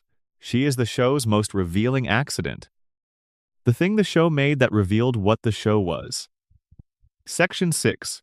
The entire show is a dying man's hallucination, the D.A. Boom theory. This one requires you to know about a specific episode. Season 2, Episode 3, which first aired on the 26th of December, 1999. It is called Da Boom. In Da Boom, Peter is convinced that the Y2K bug is going to cause the end of the world on New Year's Eve 1999. He locks the family in the basement with a year's worth of dehydrated food. And then midnight comes and Y2K is not a joke. It is real. The world outside is devastated by a nuclear catastrophe. Explosions, radiation, the collapse of everything. The Griffin family emerges from their basement into a ruined landscape. Quahog is destroyed. Most of the people they know are dead or mutating. Stewie, exposed to nuclear fallout, begins transforming, his lower body becoming tentacled and monstrous. The family sets out across this devastated landscape toward Natick, Massachusetts, where Peter believes a Twinkie factory will still be standing. They find it. They build a small community. Peter becomes mayor. Everything goes badly, as it always does when Peter is in charge. Stewie's mutations accelerate. The community collapses. And then the episode ends with a hard cut to Dallas's Pam Ewing waking up in bed. She turns to her husband Bobby. She says she just had the weirdest dream. She dreamed she saw the strangest episode of Family Guy, with a giant chicken and Stewie as an octopus. The official reading is that the entire episode was a dream sequence, a parody of the famous Dallas dream season. The events of Da Boom did not happen. It was a joke. The show has always treated it that way, continuing with normal episodes immediately after, characters alive, town intact, no reference to the nuclear holocaust. But the theory says the dream sequence ending was the lie. Da Boom was not a dream. It was the real ending of the original Family Guy. Y2K happened. The world was destroyed. The Griffin family lived through a nuclear catastrophe, exposed to radiation, traumatized, fundamentally altered. And the Pam Ewing ending was not a resolution. It was a symptom. Because in Dallas, the dream season was used to undo an entire year of story that the writers regretted. It was a reset, an erasure, a way of saying, none of that happened, we are going back. The theory holds that Da Boom used the same device not to erase the events of the episode, but to suggest that the characters themselves were doing it, that the family, having survived something catastrophic, hallucinated the Pam Ewing ending as a way of managing their trauma. They dreamed themselves back to safety. They invented a narrative in which none of it happened, and then they kept living inside that narrative. Every episode after Da Boom, under this theory, is a collective hallucination. The family that survived the Y2K disaster is still out there somewhere in a ruined Quahog. But the people we follow are the dream versions, the ones who believe the world is normal, who believe they live in a functioning society, who believe the familiar rhythms of their lives are real. This explains, with some elegance, why the show's tone shifted so dramatically after the third season. The cancellation and revival, from this angle, is not a real-world production story. It is a narrative artifact of the hallucination deepening and changing. The characters in the dream world began to drift further from who they were before the catastrophe, because dreams do not hold their shape indefinitely. The longer you dream, the more the details blur. Peter became crueler because the dream of a loving father was fading, giving way to something that felt more like what the trauma had made of him.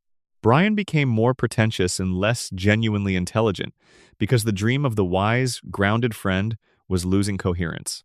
Stewie lost his edge because the dream of the terrifying, brilliant villain was softening into something safer. The characters never age because the dream does not know how much time has passed. A year in a dream could be 20 years. It does not matter. The interior logic of the hallucination does not track real time. It tracks emotional time, And emotionally, the Griffins are still in the basement on the 31st of December 1999, listening to the world explode above them. There is a variation of this theory that focuses specifically on Stewie's transformation. In Daboom, the nuclear fallout mutated him. His lower body became something alien and monstrous. Under this variant, the current, softer Stewie, the one who has abandoned his evil schemes and become emotional and vulnerable and focused on friendship, is the mutated version. The original evil genius, Stewie, brilliant and dangerous and absolutely certain of his plans, is the pre-radiation one. The one we see in the later seasons is what the mutation left behind. Stripped of whatever made him so specifically terrifying, left with only the emotional core, the intelligence without the direction, the ambition without the target. The Twinkie factory at the center of the Daboom episode has a strange resonance too. In the show, Twinkies are presented as the one food item guaranteed to survive any catastrophe, practically indestructible, a kind of junk food immortality. The Griffin family built their post-apocalyptic society around a Twinkie factory, and the show itself has been criticized, especially in its later seasons, for being exactly that, junk food entertainment. Practically indestructible, continuing past the point where its nutritional value has been exhausted. Still being produced, still being consumed, still here, because it costs almost nothing and lasts almost forever. The factory is still running. The product keeps coming. And somewhere in the ruins, the Griffins keep building their town around it and calling it home. The specific relationship between the Daboom theory and the show's use of the reset button deserves one more examination before we leave it. Because what the reset button means, in the context of this theory, is something different from lazy writing or narrative convenience. It is the hallucination's immune response. Every time the dream produces something too dark, too final, too much like the actual reality underneath it, the reset fires. Characters die and come back. Consequences dissolve. The status quo reasserts itself. Not because the writers could not commit to consequences, though they sometimes could not, but because the dream cannot afford to allow them. The closer the dream gets to producing an outcome that echoes the real catastrophe, the more aggressively the immune response operates. Lois dies in the simulation, and the simulation is revealed as a simulation. Brian dies, and Stewie goes back in time to prevent it. The world ends, and it turns out to be a dream. The mechanism keeps firing because the mechanism is what keeps the dreamer in the dream. Every reset is a refusal. Every reversal is the mind declining to face what it already knows. And the show keeps running, and the town stays intact, and the lights on Spooner Street stay on, and the Griffins keep coming home to each other, because that is the one thing the dream will not give up. That is the one fact it will not allow to be altered. The family is together, the family is home, and whatever happened on the last night of 1999 is still happening somewhere underneath all of this, in a basement in a town that no longer exists, waiting for the dreamer to wake up. The theory has a specific reading of how the show changed after the revival that fits more cleanly than the standard production history explanation. When Family Guy returned in 2005, after 3 years off the air, the show was different. The tone was harsher. The characters were meaner. The warmth that had defined the original run had thinned dramatically. Under the Daboom theory, this deterioration is not primarily a consequence of writing staff changes or network pressure or the natural drift of a show running too long. It is a consequence of the hallucination aging. In the real world, the Griffins in the ruins of Quahog are still there. They are still physically present in whatever remains of their town, still living in whatever version of survival has been available to them since the 31st of December 1999. The dream they are collectively maintaining, the one that projects a functional world and a normal life in a Rhode Island town where everything is fine, is now years older. Dreams age differently from reality. They do not simply continue with consistent vividness. They degrade at the edges first. The details get harder to maintain. The people in them start to simplify, to shed their more complex qualities and retain only the most prominent ones. The warmth in the early dream was a product of the dream being fresh, of the memory of who these people actually were still strong enough to inform how they imagined each other. As the years passed and the real world moved further from the dream, the imagined versions started to drift. Peter lost his love for his family because the emotional memory of that love became harder to maintain. Brian lost his genuine intelligence because the mental energy required to sustain a complex person within the dream decreased as the dreamer's resources depleted. Stewie lost his edge because the elaborate, specific malice of the original character required too much precision to hold. The show's progressive cruelty is the dream becoming less detailed. The early episodes required real imaginative investment to produce, which is why they feel richer. The later episodes are what the dream produces when the dreamer is exhausted, when the imaginative resources have been depleted by years of sustaining an impossible fiction, when the mind can only produce the broad strokes of who these people were rather than the full texture. The Pam Ewing ending of Da Boom functions, within this reading, as a kind of double delusion. Not only did the nuclear holocaust happen, but the Griffins dreamed up a fictional television character to dream it away for them. They reached outside their own mythology for a ready-made reset device, a well-known cultural reference point for the idea that something terrible was really just a dream. This suggests a certain sophistication about narrative within the dream itself, which is fitting for a family that has always existed in close relationship to television. They used a television device to reinforce the fiction. They wrote themselves a Pam Ewing because the genre of their experience, the American sitcom family, has a built-in mechanism for this kind of reset, and they knew exactly how to invoke it. There is a version of this theory that focuses on the Twinkie factory detail in a specific way.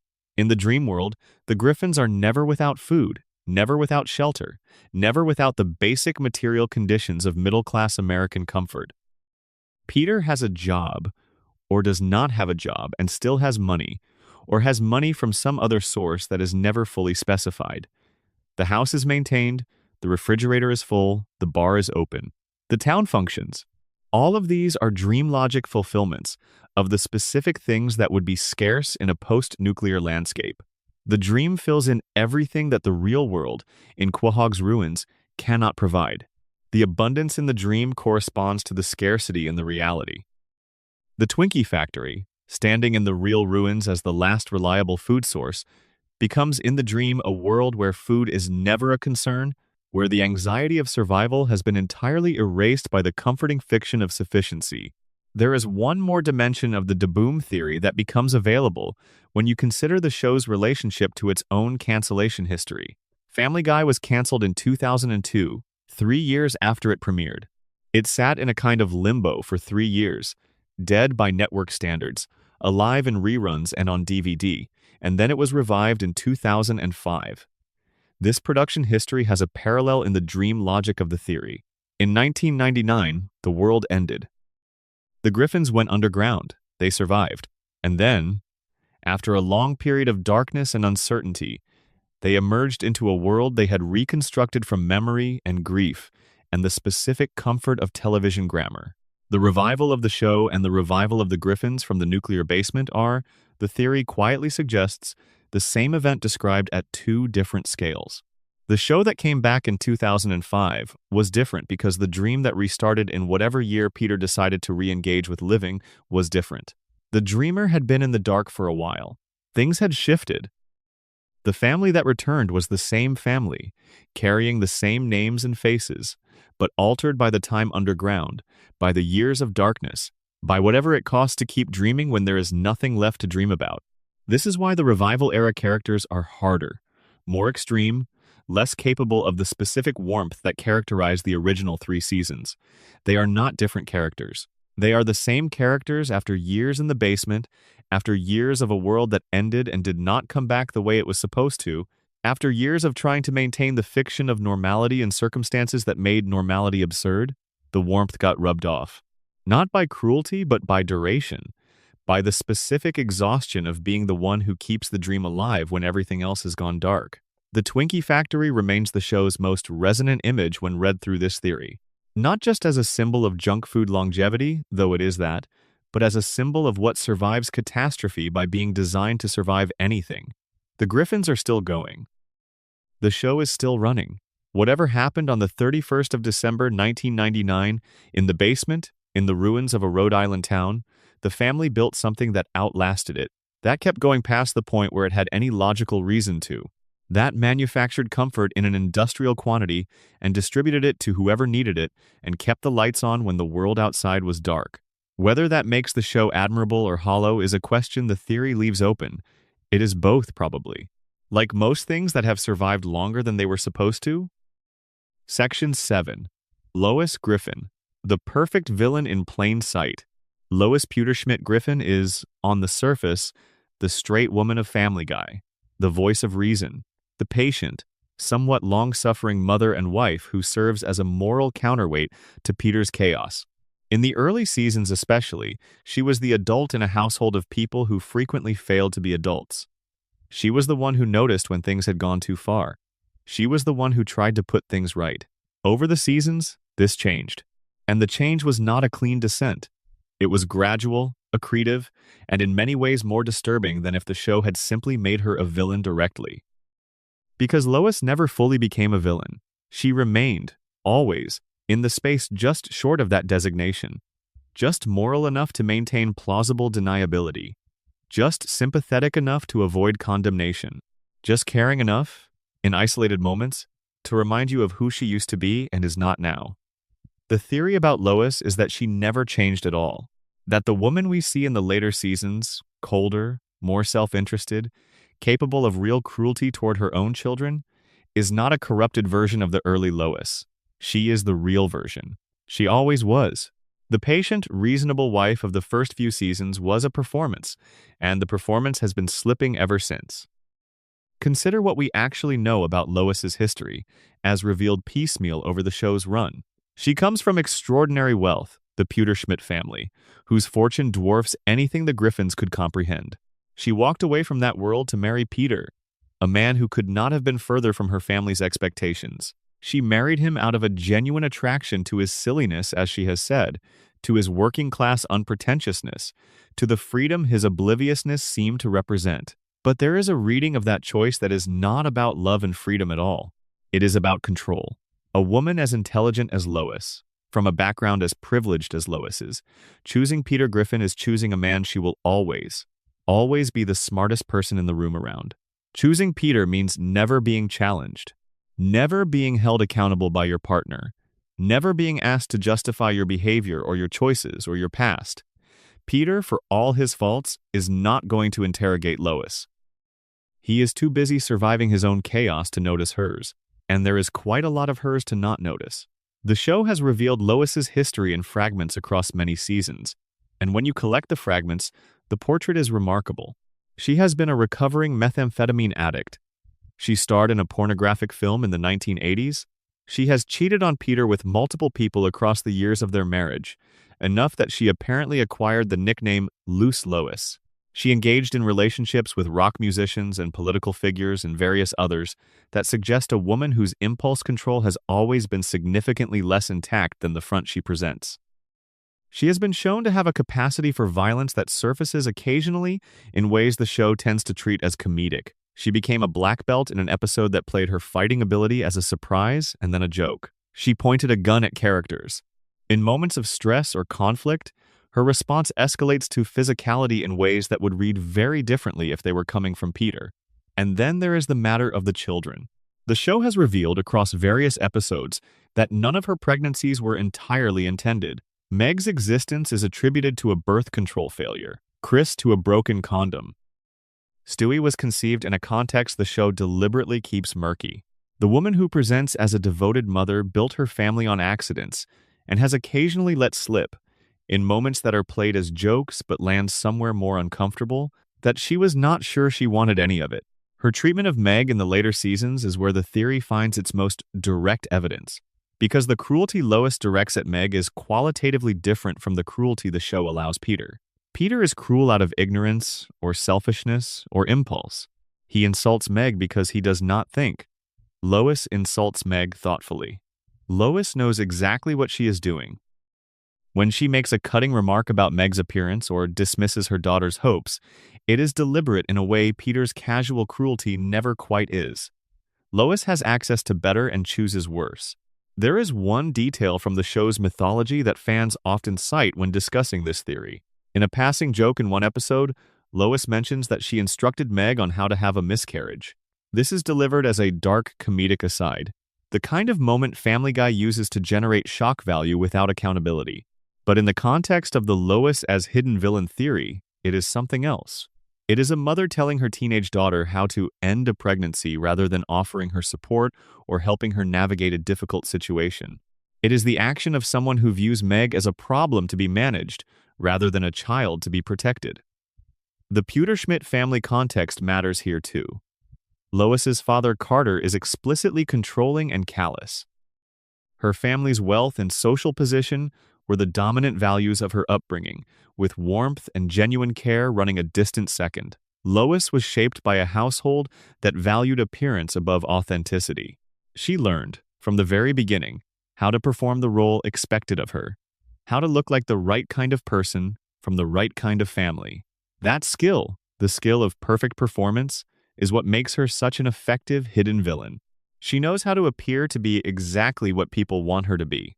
The theory's final, most unsettling implication is this: Peter's decline across the seasons, the increasing cruelty, the growing irresponsibility, the way his behavior has deteriorated so dramatically from who he was in the first few seasons. This process has a cause, and the most consistent presence in his life, the person who has been there for all of it, the one who chose him specifically because he would never interrogate her, is Lois. The show presents Peter's decline as self-generated, the natural trajectory of an impulsive man with no capacity for self-reflection. But the theory suggests the decline was cultivated. Not consciously, not with a plan, but because a person who lives with calculated unkindness long enough begins to reflect it back. Peter was not always cruel. He was made that way by the air in that house. And the person who controls the air in that house is not Peter. It is the woman downstairs at the piano, playing something gentle, smiling at nothing in particular, being exactly whatever the room requires. The question of whether Lois's behavior toward Meg represents a deeper pattern than the show usually acknowledges is one the theory pushes into specifically. In the show's ongoing logic, Meg is the family's scapegoat, the designated target of accumulated dysfunction. Peter is the most visible agent of this dynamic, but Lois maintains it too, in ways that are qualitatively different from Peter's and arguably more damaging. Peter insults Meg impulsively, without sustained intent, with the chaos of someone who does not really think about consequences. Lois's contempt for Meg has a directed quality. It is specific.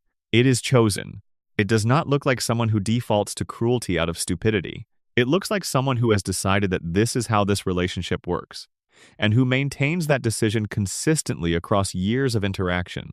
Lois came from a family where Carter Pewterschmidt modeled a specific kind of conditional, performance-based regard for the people around him.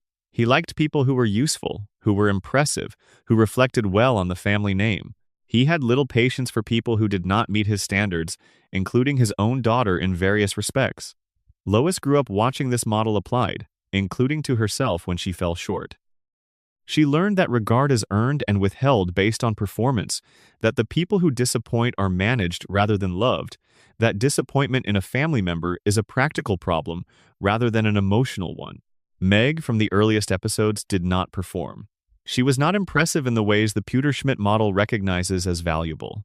She was not confident or socially graceful or particularly effective at anything specific enough to point to. She was a normal teenager, which, in a household that measures everyone against an implicit standard of remarkable, is an ongoing disappointment. And Lois, having learned from Carter how to respond to disappointment, responded to Meg the way Carter responded to people who disappointed him. Not with cruelty as an end in itself, but with a managed distance that communicated, consistently and precisely, that her daughter was not quite good enough. The theory's most specific claim about Lois is about the performance itself. The patient housewife of the early seasons is not who Lois is. It is the role Lois decided to play, because the role served her interests. It gave her moral authority within the family. It positioned her as the adult against whom Peter's chaos could be measured. It gave her a credibility that she used strategically, choosing when to invoke it and when to set it aside. The moments in the later seasons when the patience cracks and the colder version appears are not character drift. They are the performance wearing thin, the maintenance cost getting too high, the real person showing through the gap between the mask and the face. This reading changes the dynamic between Lois and Peter significantly. In the standard reading, Lois is long-suffering, a woman dealing with an impossible husband by holding herself to a higher standard of behavior that he can only occasionally match. In the theory's reading, Lois and Peter are more equivalently matched than this. They are both people who have constructed public versions of themselves that are more sympathetic than the private truth. Peter's public version is the bumbling, lovable idiot who means well. Lois's public version is the patient moral center who holds everything together. Both performances are real enough to be convincing. Neither performance is all there is. What the family needed from both of them, and what it largely did not get, is the kind of honest self-reckoning that would make the performances unnecessary. The work of actually becoming the people they are performing being, rather than simply performing it. The show gestures toward this possibility in isolated episodes, gives us glimpses of what genuine change might look like for both of them, and then resets. The performance continues. The house on Spooner Street maintains its familiar shape, and the children grow up inside the gap between the performance and the truth, shaped by the distance between who their parents present themselves as and who their parents actually are. The show's treatment of Lois as sympathetic, as the reasonable one, is itself part of the theory's central argument. Because the show has not just presented Lois as the person holding things together, it has made that presentation persuasive. It has made viewers believe in it.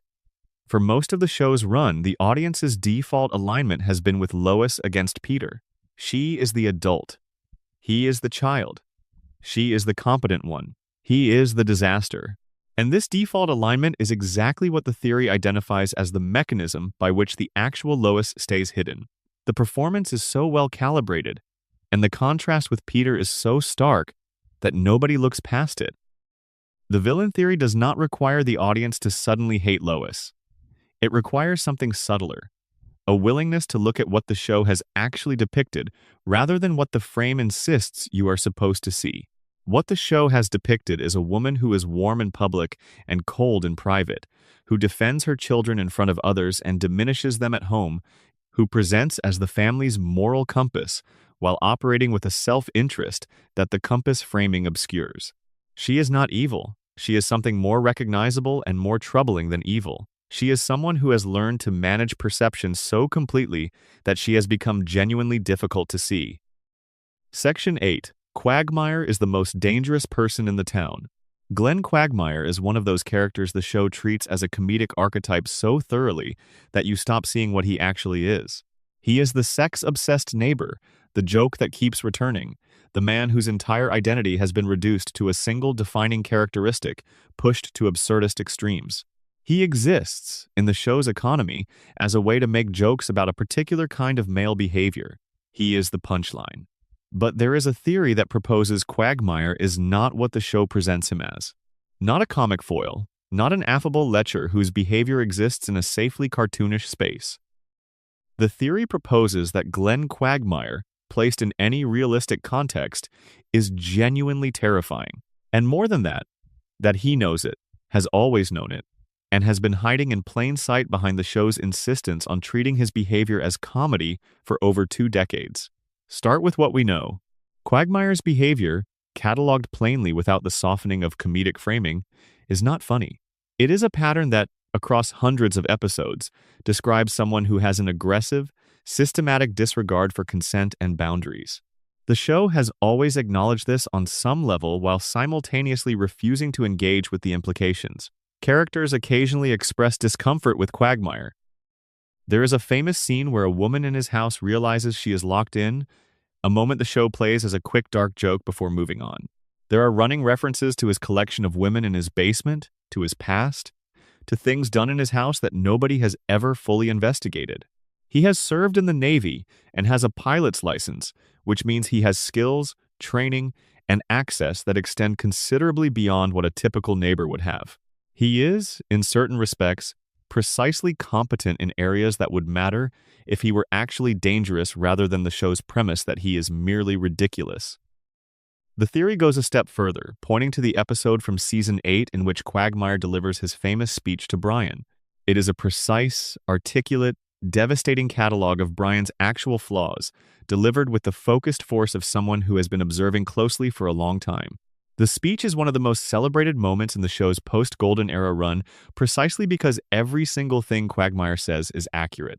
He calls out Brian's phoniness, his pretension, his abandonment of his son, his inappropriate fixation on Lois, his hypocrisy about his own intellectual self-image. He says all of it perfectly. Here is the part that the theory latches onto. How does Quagmire know all of this? He knows it because he watches. He is an observer. He has been watching the Griffin family from across the street for years, taking note, cataloging, building a detailed and accurate picture of everyone around him. The speech to Brian is not an emotional outburst. It is a file being opened. It is Quagmire demonstrating that he has been paying attention the entire time, that the information he has gathered is precise and complete, and that he can deploy it at a moment of his choosing. His friendship with Peter is interesting through this lens. Quagmire has maintained a close friendship with Peter despite Peter being, by any reasonable measure, not a particularly good friend. He keeps showing up at the Drunken Clam. He keeps being there. He keeps participating. The theory suggests this is not because Peter and Quagmire have a genuinely warm bond in the way the show sometimes implies. It is because proximity to Peter gives Quagmire access. Access to the neighborhood, to the social network, to the information flow that keeps him oriented within his environment. There is a detail from the show's mythology that rarely gets discussed in this context. Quagmire's real name is Glenn Quagmire, but he was born Glenn Quagmire III. He comes from a military family. His father is a retired colonel with a complicated personal history of his own. The show uses this background to generate a few isolated episode plots, but never integrates it into Quagmire's character in a sustained way. The theory says that is because the show cannot afford to. To look at Quagmire's background seriously, to engage with who he actually is and where he comes from and what shaped him, would be to make the comedic register impossible to maintain. There is also the question of how Quagmire has managed to live across the street from a family with 3 children, engage in behavior that is repeatedly and explicitly predatory, and never face any serious consequence. In any realistic context, the people around him would have intervened years ago, but nobody does. The show sometimes gestures toward consequences, a moment of discomfort, a character expressing mild unease, but nothing ever sticks. Quagmire absorbs all of it and continues exactly as before. This, the theory holds, is not because his behavior is treated as comedy by the writers, though it certainly is. It is because Quagmire is very, very good at managing his environment. He is charming. He is useful. He knows how to make people need him around. He knows how to be enough of a friend, enough of a neighbor, enough of a presence, that the discomfort never quite crystallizes into action. He has been doing this for his entire adult life, and he has practiced at it. The warmth between Quagmire and Joe is probably the closest thing to a genuine relationship Quagmire has in the show. And Joe is a police officer. A man whose professional training gives him the tools to see what Quagmire is, and who maintains the friendship anyway. The theory offers 2 possible readings of this. Either Joe does not see it, which is difficult to believe given his background, or Joe sees it perfectly well and has made a calculation about the relative cost of acknowledging what he knows versus the benefit of maintaining the status quo. Either way, the picture is not reassuring. Quagmire has lived on Spooner Street for the entire run of the show. In that time, the neighborhood around him has changed dramatically. Characters have arrived and departed. The tone of everything has shifted. Quagmire has remained constant. Same house, same habits, same presence, same joke, repeated so many times it has become background noise. That is the most unsettling thing about him. Not the behavior itself, as much as it provides the raw material for the theory. The most unsettling thing is how perfectly he has used the show's own comedic logic as a shield. In a world where everything is a joke and nothing has lasting consequences, the most dangerous person in the room is the one who knows how to make themselves look like just another joke. The specific dynamic between Quagmire and Meg deserves attention in the context of this theory. Meg is, in the show's social economy, the most vulnerable person in the Griffin orbit. She is young, she is lonely. She is desperate for approval and recognition in ways that she has not learned to manage or conceal. She is exactly the profile of someone who is most susceptible to the attentions of a person who knows how to make a lonely person feel seen, and Quagmire lives directly across the street from her. He is at every family event. He is present at every social occasion. He has watched her grow up. The show has never directly addressed this specific proximity as anything other than a source of comedy in the form of Quagmire's general character. But the theory holds it up and looks at it and finds it genuinely uncomfortable. A character who has been depicted, repeatedly and explicitly, as someone who does not maintain appropriate regard for consent, who has a history of predatory behavior that the show treats as jokes but that functions as a catalog of specific problematic patterns, living within easy reach of the most vulnerable person in the neighborhood. And nobody has ever done anything about this. Not Joe, who lives across the street. Not Peter, who is theoretically Meg's father and Quagmire's friend. Not Lois. The theory's reading of why nothing has happened is not that the show forgot or never thought about it. It is that the show knows exactly what it is doing by treating Quagmire as a joke. The joke is the mechanism by which the show gets to have Quagmire in it without having to engage with what Quagmire is. Comedy is protective cover for things that are not funny. The show has always known this. It uses it everywhere. The difference with Quagmire is that the gap between the comedy register and the actual content of what is being depicted is perhaps the widest in the series. There is a strange kind of dread that accumulates when you watch enough episodes of Family Guy through this particular lens. Not at any single moment, but at the cumulative pattern. The same character, the same town, the same neighbors who have watched it for years and said nothing and done nothing. The same show that decided somewhere along the line that the laugh track was sufficient commentary. The theory does not resolve this dread. It names it, which is not the same thing. But naming it is something. Naming it means taking seriously what the show has been asking its audience to swallow as harmless comedy for 25 years. And the answer, when you hold it still long enough to look at it, is not comfortable. Quagmire's relationship with Peter is probably the most studied element of his character. It is the relationship that gives him the access and the cover and the community positioning that he needs to continue existing in this neighborhood in the way he has been existing. And Peter, whatever his faults, is almost certainly not conscious of this function. Peter likes Quagmire. The friendship is probably, within the show's own emotional register, genuine. Peter is not being used in a calculated, strategic way. He is simply being what he has always been. Someone whose obliviousness makes him extremely useful to people who benefit from having an oblivious friend nearby. The detail about Quagmire's past with Lois is one that the show has visited occasionally and then moved away from. They dated multiple times before she married Peter. She was one of many women in his life during that period. But the fact that there is history there, that Quagmire has a relationship with Lois that predates the neighborhood setting, is interesting in the context of the theory. He chose to stay near her. He chose Spooner Street as his home. He maintained proximity to the woman he had history with and built himself into her family's social world. That choice, whatever its motivations, is not casual. It was made and then sustained over years. Whatever you conclude about the nature of Quagmire's decision-making, one thing the theory establishes firmly is this. The most unsettling people in real communities are not the ones who announce themselves as dangerous. They are the ones who have learned, carefully, and through practice, to be visible in exactly the ways that make them seem like just another ordinary presence.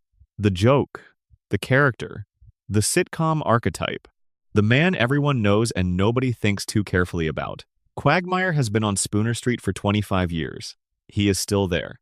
He will probably always be there. Section 9. Chris Griffin and the entity in his closet. For several seasons of Family Guy, there was a running gag involving Chris Griffin's bedroom closet. From somewhere inside it, a monkey would emerge at unexpected moments. It would appear in the doorway, fixing Chris with an expression of malicious intensity, trembling arm outstretched and pointing, the kind of pose that was clearly designed to unsettle even in its comedic framing. Then it would retreat back into the dark, and the show would move on. Chris's family, when he told them about the monkey, either dismissed it or laughed. Nobody believed him. Nobody helped. This went on for years. The monkey in the closet was the kind of running gag that the show built its identity on, something returning regularly enough to become a fixture of the show's texture, strange enough to be memorable, never resolved for long enough that it became part of the established furniture of the world. The theory about Chris and the monkey begins not with the monkey itself, but with Chris's response to it. Chris Griffin is, in the show's presentation, a gentle, slow, artistically inclined teenager who lacks his father's cruelty and his mother's calculation. He is sweet in the specific, slightly helpless way of someone who has not yet developed the defenses that the world tends to require. And for years, he lived in a state of quiet, persistent terror about what was in his closet. His family did not believe him. When he told them about the monkey, they laughed.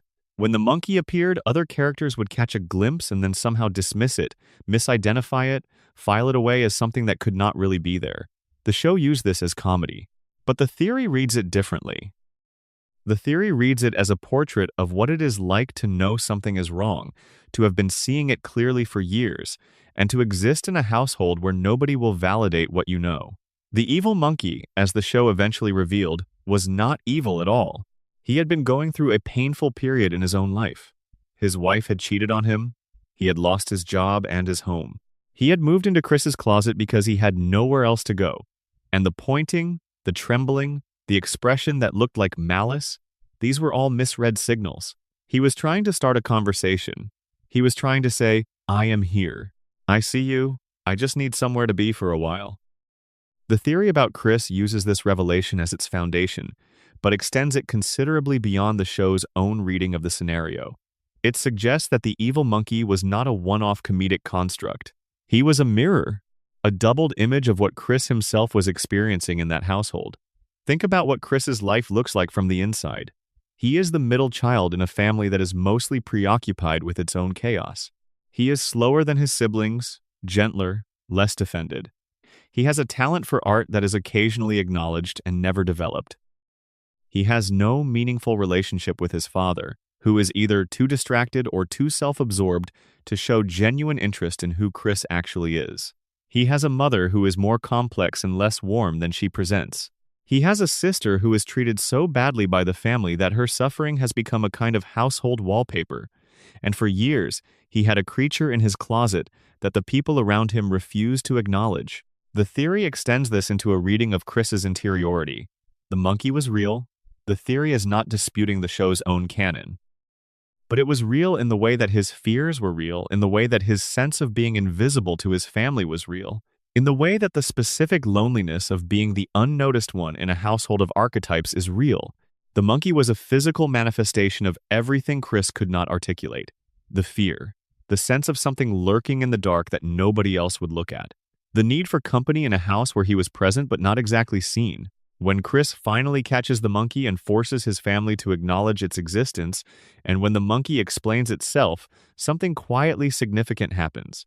Chris's family immediately sympathizes with the monkey. They find the monkey's explanation touching and reasonable.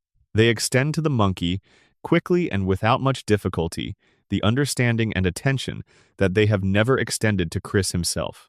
The monkey explains that he was just trying to make conversation, and the family nods and listens and cares. Chris explains that he has been terrified for years and nobody believed him, and the family moves on.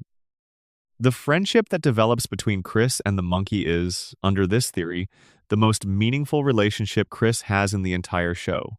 Not because the monkey is extraordinary, but because the monkey is the only entity that engaged with Chris directly, that existed in his space, that needed something from him and allowed him to provide it.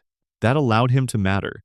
When the monkey eventually leaves Chris's closet to take up residence in Jake Tucker's closet next door, his stated reason is that he wants to help the Tucker family the way he helped the Griffins. He goes where he is needed. But the departure is a loss for Chris in a way the show does not fully engage with.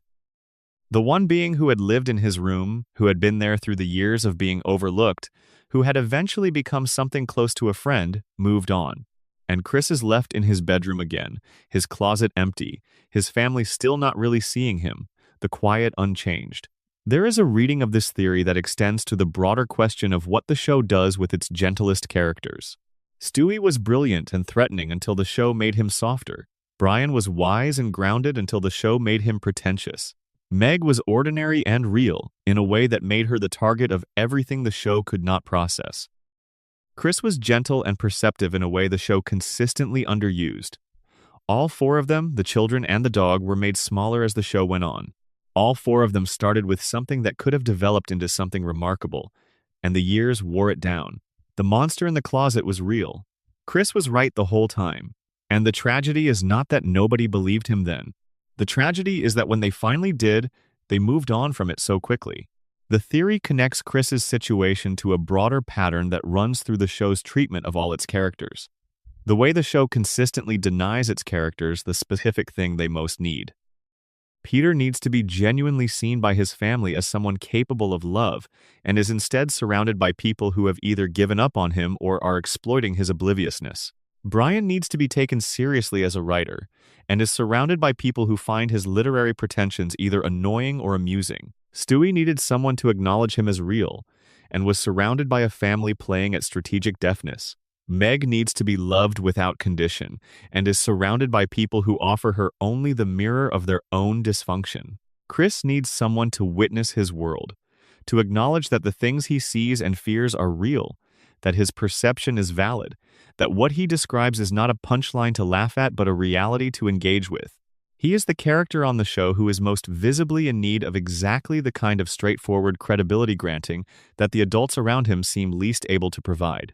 The monkey's departure, when it comes, is handled quickly. The monkey says he will go where he is needed. He moves to the Tucker household. The show treats this as a comedic resolution. The running gag concluded, the setup paid off, the next chapter beginning.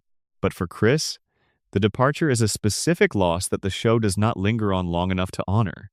The one being who lived in his space, who was present through the years of not being believed, who eventually became something he could trust, left. And the bedroom is empty again in the way it was before the monkey arrived, which is to say, in the way all rooms are empty when the specific presence that gave them warmth is gone.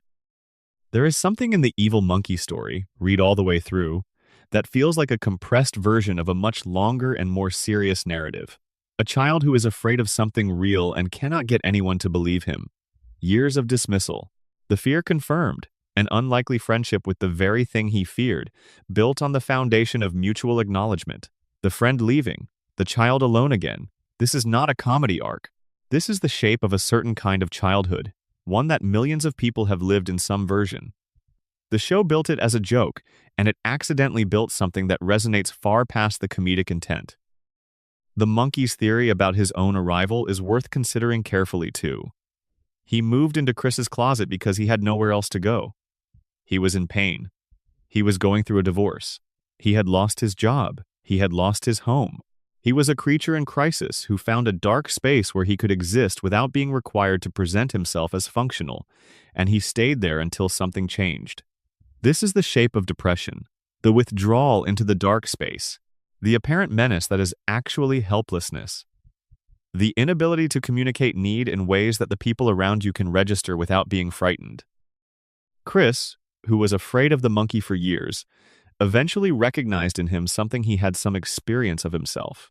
The feeling of being present in a space where you are not quite visible, where your reality is not quite legible, where you are trying to communicate something and it keeps arriving as the wrong thing. His fear of the monkey, once he understood its source, became the foundation for something else.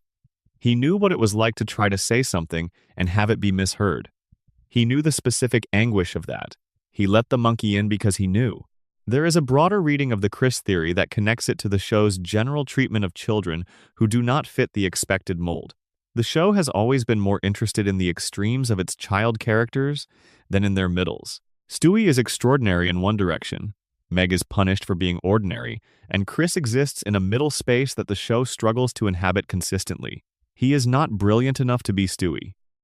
He is not targeted enough to be Meg. He is not small enough to be purely comic in the way babies can be comic. He is a teenager, which means he is at the most awkward possible intersection of childhood and adulthood, old enough to be accountable but young enough to still need things the family cannot provide. The evil monkey gave Chris, for the first time, a problem that was specifically his, not a family problem that happened to involve him. Not a Stewie crisis or a Meg humiliation or a Peter disaster that everyone had to navigate. A genuinely personal difficulty that lived in his specific space. The closet in his specific room. The monkey was his to deal with. And while the show played this as a running joke, the theory reads it as the one extended storyline the show gave Chris that was entirely about him. When the monkey left, The theory proposes that something shifted in how Chris related to his own problems. Without the monkey, he had no reliable externalized narrative. His anxieties had nowhere obvious to live. The problems did not go away, they just lost their embodiment. And Chris, without a monster to negotiate with, had to figure out what to do with everything that the monster had been containing. The show gave him other storylines in the later seasons, but none of them had the same consistent focus. The monkey, for all its hostility, had given Chris something most long-running cartoon children never receive: a personal mythology, a thing that was his and nobody else's. And when it was resolved, the personal mythology dissolved with it, and Chris went back to being furniture in someone else's story. The theory does not blame the writers for this.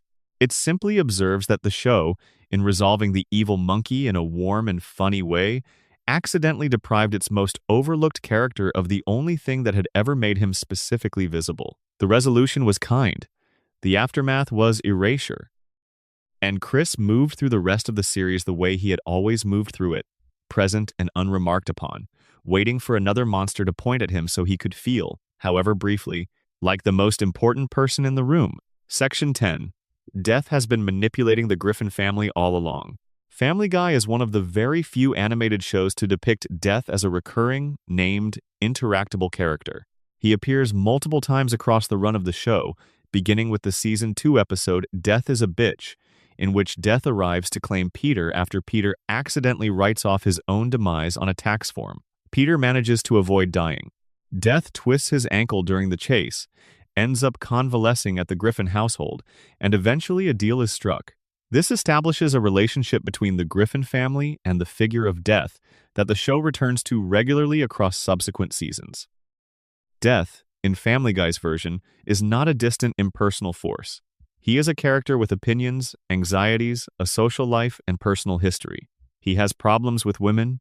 He experiences loneliness. He likes sports. He is, in other words, a being who has been shaped by his existence in ways that have made him less than perfectly objective about his work. And the theory about Death holds that this subjectivity has consequences.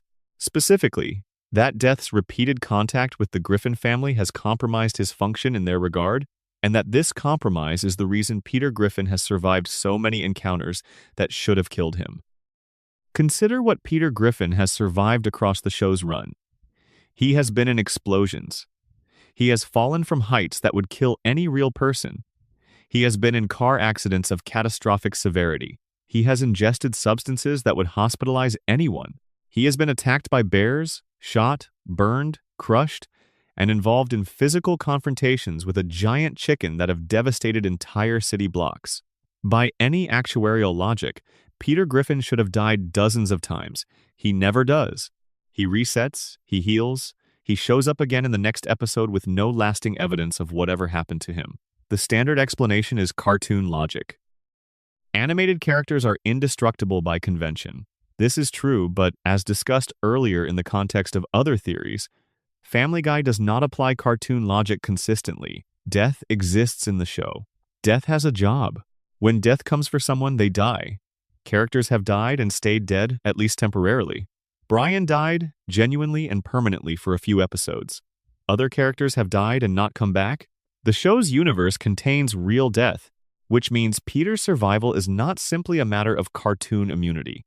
It has to be explained. The theory holds that death explains it. That death, having established a personal relationship with the Griffins during his convalescence at their house, has been quietly intervening on their behalf ever since. Not dramatically, not in ways anyone would notice, just arriving a moment late, or looking the other way, or filing the paperwork differently, ensuring that when fate brings Peter to the brink does not become the edge. There are specific episodes that support this reading. In Friends of Peter G., Death appears after Peter is killed in a car accident, and instead of completing his function, takes Peter on a journey to show him what life would look like without alcohol. This is not standard Death behavior in any mythology. Death does not typically offer redemptive detours or moral education. He takes people. The fact that Death gives Peter a chance, shows him a vision, lets him choose differently, is itself evidence that Peter is getting special treatment. In Death Lives, the episode in which Peter helps Death get a date, the personal exchange between them is explicit. Death owes Peter something after this. He helps Peter with his relationship with Lois.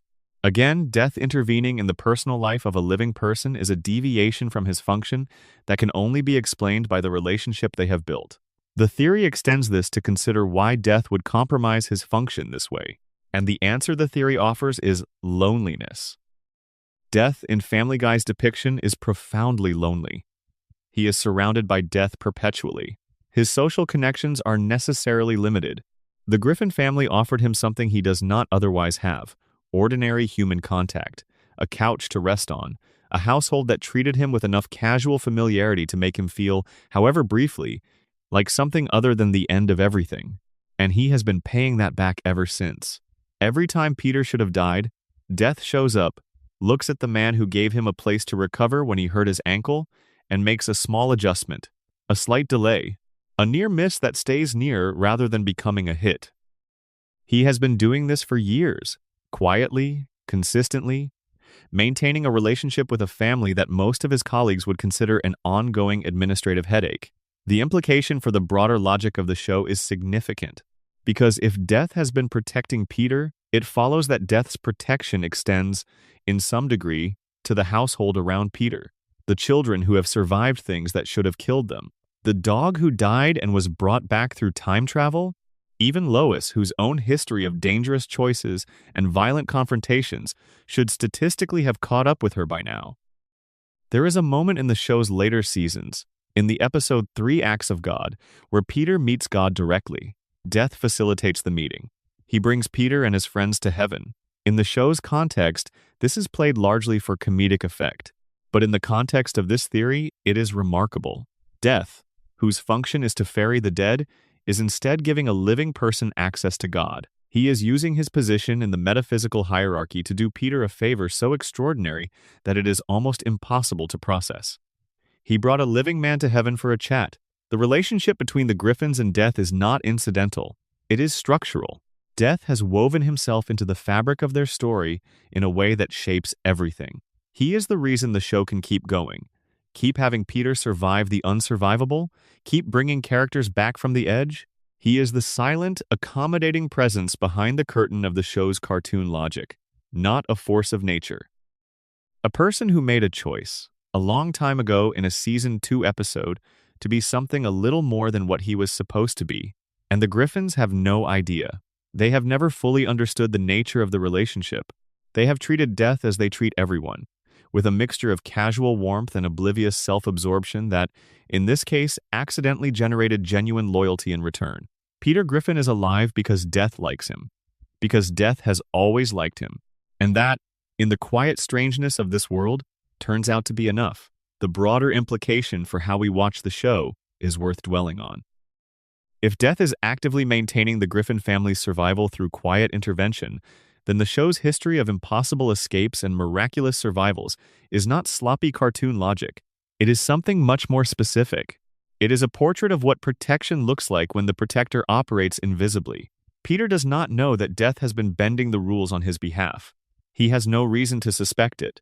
He blunders through every near-death experience with the same oblivious confidence, never looking back to understand what he just walked away from, never connecting the pattern of his own survival to anything beyond his own apparent hardiness. But the pattern is there. And the theory holds it up to the light and suggests that patterns of inexplicable survival are never entirely inexplicable. Someone is always making a choice. Someone is always deciding, each time the threshold approaches, to step back and let it go. Peter Griffin's chaos has generated, without his knowledge or intention, the most loyal protector a cartoon character has ever had, and the most powerful, and the most private. The theory's most interesting development is what it implies about the nature of Death's own situation. He is, in Family Guy's version, a being who is profoundly isolated by the nature of his work. Everyone he encounters is either in the process of dying or in the process of being afraid of dying. His existence is entirely organized around endings. He shows up, things finish, he moves on. There is no continuity in his relationships because all his relationships are, by definition, terminal. He is the entity that everyone would prefer not to encounter. He is avoided, he is feared, He is treated as the thing you want to keep as far from your door as possible. And then he sprained his ankle chasing Peter Griffin, and he had to sit down somewhere, and Peter's family took him in. The Griffins treated death the way they treat everyone, with a kind of chaotic, imprecise, occasionally accidental warmth. They found him a sweatsuit. They gave him somewhere to put his injured ankle up. They let him watch television. They talked to him not as a cosmic force, but as a person who had an unfortunate injury and needed a place to recover. This is not an extraordinary thing. It is, in any ordinary context, just basic hospitality. But for Death, who has been encountering people in the worst moments of their lives for as long as he has existed, being extended ordinary hospitality, being treated as someone you might have a conversation with, rather than something you need to escape from, is genuinely rare. It might be something that has not happened to him in a very long time. The show does not dwell on this, because dwelling on things is not the show's default mode. But it does not need to dwell. The relationship that developed between Death and the Griffins across subsequent appearances is itself the evidence. He keeps coming back, not always in his official capacity, and not always just to collect someone. He helps Peter, he facilitates meetings, he gives second chances. He is present in the Griffin orbit in a way that goes beyond professional necessity, which tells you that the professional necessity is no longer the only reason he shows up. The episode Friends of Peter G contains a detail that the theory finds particularly significant. When Death shows Peter what life looks like without alcohol, he is not performing a standard duty. He is investing in Peter's continued existence as a sober, functional person, because a dead Peter is not available to Peter's friends and family in the way that a living Peter is. Death is protecting his investment. Not in a cold, calculated way, but in the way you protect something that has come to matter to you without your entirely intending it to. The show's version of Death as a character who has feelings and frustrations and desires and loneliness is not, in the context of this theory, simply an amusing anthropomorphization for comedic purposes. It is an explanation. A being who experiences loneliness and who had that loneliness interrupted, even briefly and casually, by a household that treated him like a person, would carry that interruption with him. He would remember it. He would find reasons to return to it.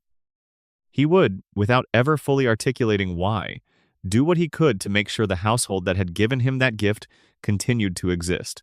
Peter Griffin does not know why he keeps surviving. He probably has never thought about it directly.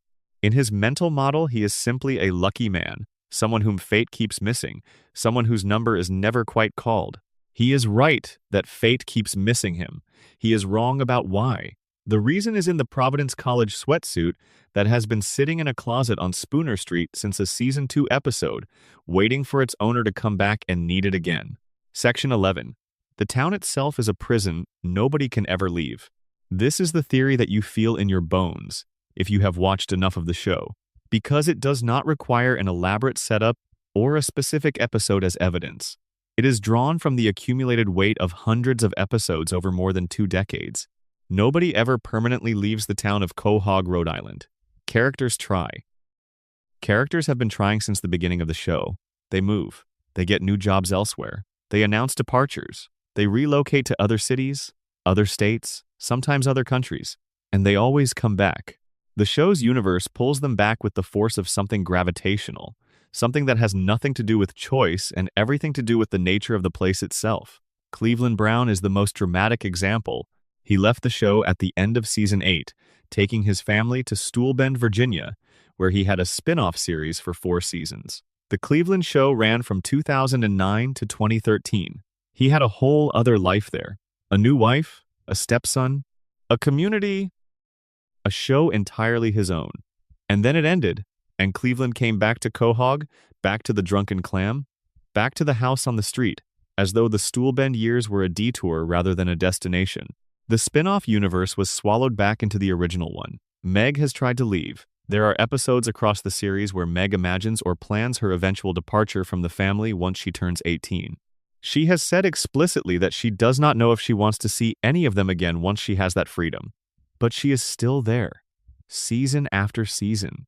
The 18th birthday came and went in the show's elastic timeline, and Meg is still on Spooner Street. Brian has left multiple times.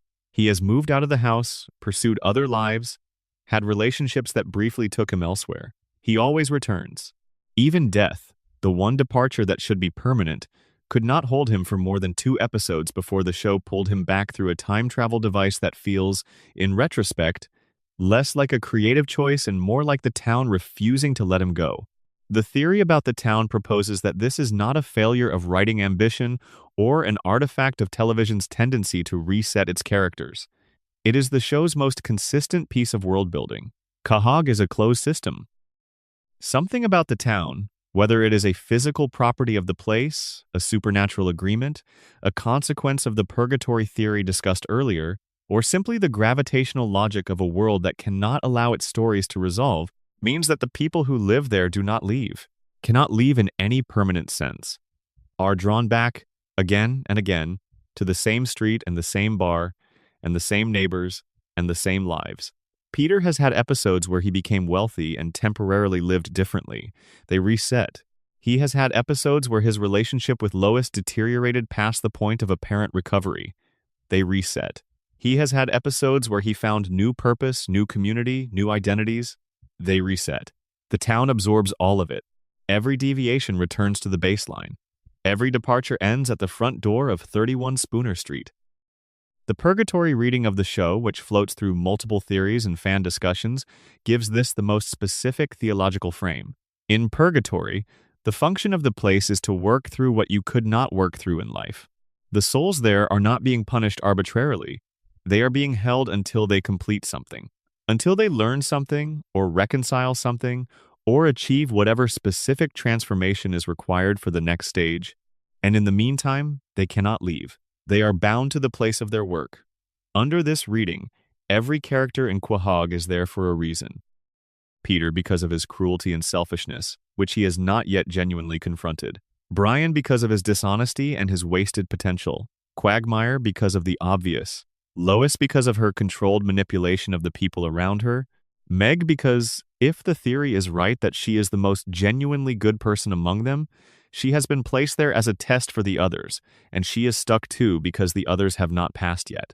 Stewie because whatever the full weight of what he has done to the timeline requires something in return. None of them know they are in purgatory.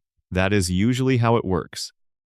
You do not wake up one day and say, I am being held here until I become better. You just live the life you have always lived, and something keeps things just difficult enough that the work cannot be avoided entirely, and just comfortable enough that you can keep deferring it indefinitely. You keep starting the lesson and not finishing it. You keep having the realization and then forgetting it. You keep arriving at the edge of genuine change and stepping back, and the town accommodates this, patiently, because purgatory does not have a clock. It has only the condition, which explains the reset button, not as a laziness on the part of the writers, but as the fundamental nature of the place. Purgatory cannot allow permanent change, because permanent change would mean the work is done and the soul can move on. The reset exists to ensure that nobody graduates before they are ready. The lesson has to be taken seriously, not just passed through.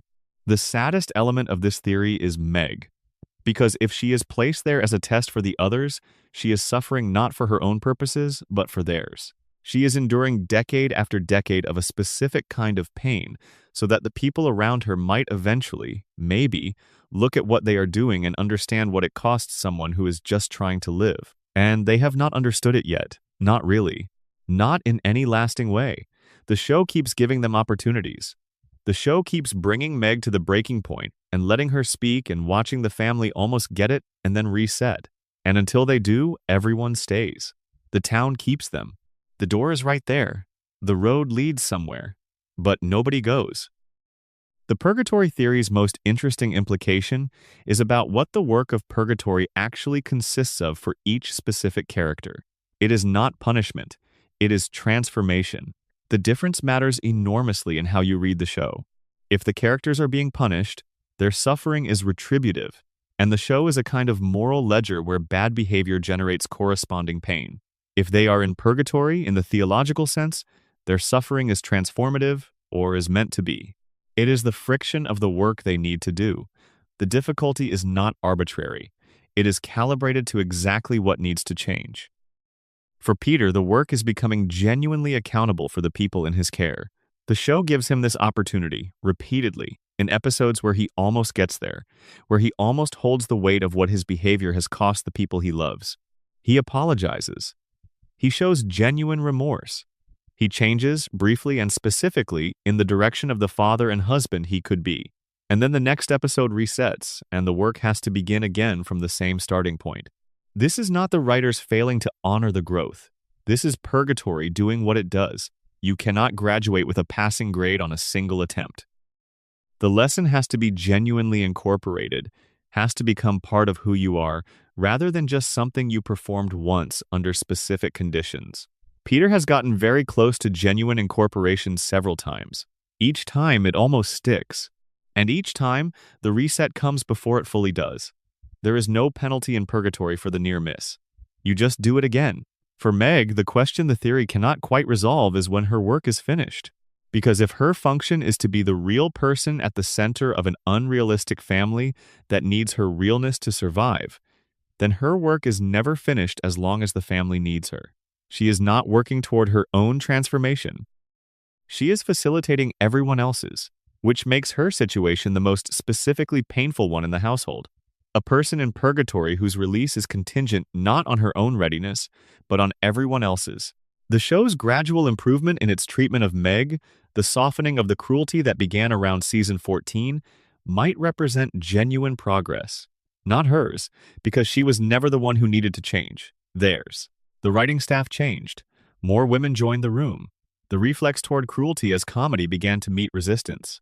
The people making decisions about how Meg was written started to look at what they had been doing with her and found it harder to continue.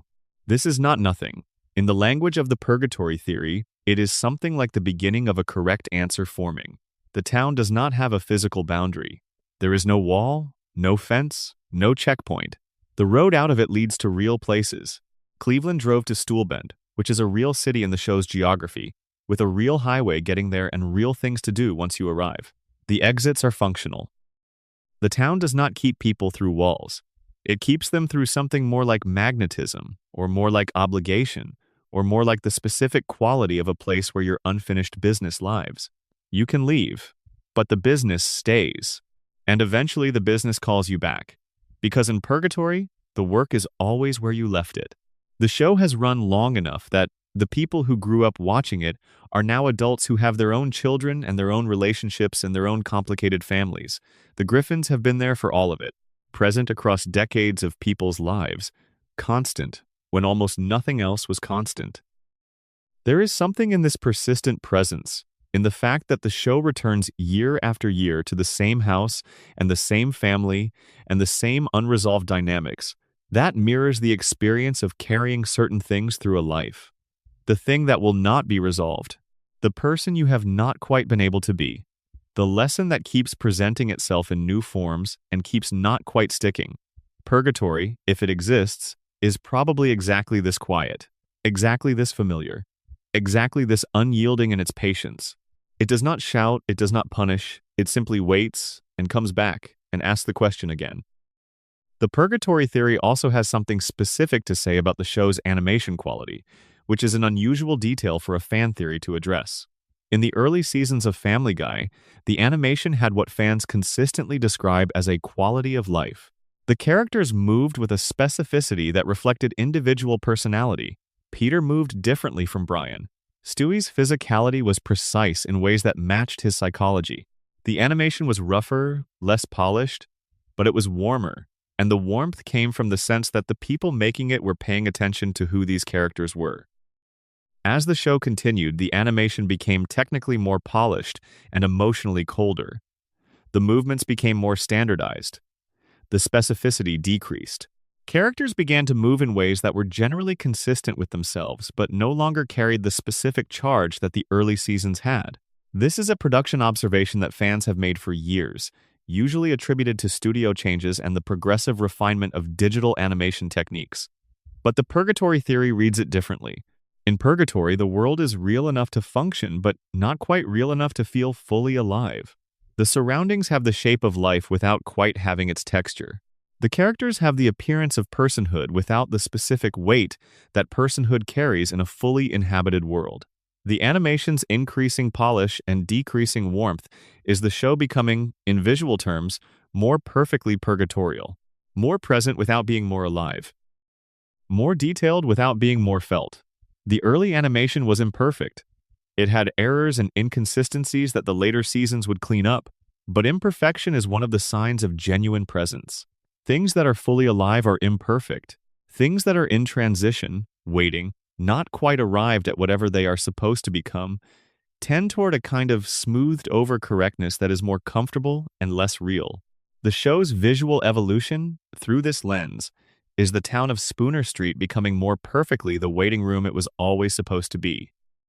Section 12. Stewie's True Timeline and the Terrible Cost of Changing It. Stewie Griffin is the reason the universe exists. That is not a dramatic overstatement. It is a fact established by the show's own canon in the Season 9 episode titled The Big Bang Theory.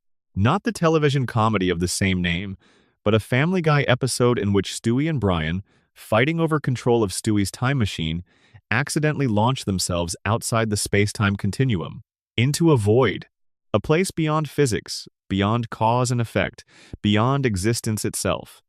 They are adrift in nothing, with only a small device called the return pad to navigate by. To get back to their universe, they have to overload the return pad.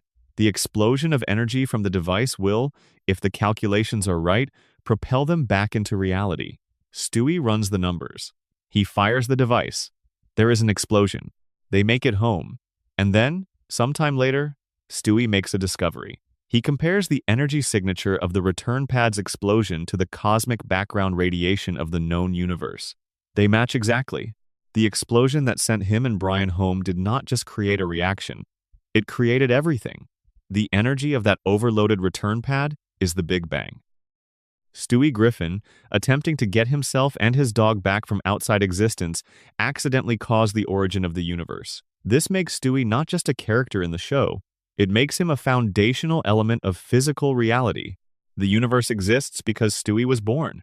Stewie was born because the universe existed long enough for his ancestors to live and reproduce. His ancestor, Leonardo da Vinci, as the episode establishes, is a critical link in Stewie's bloodline.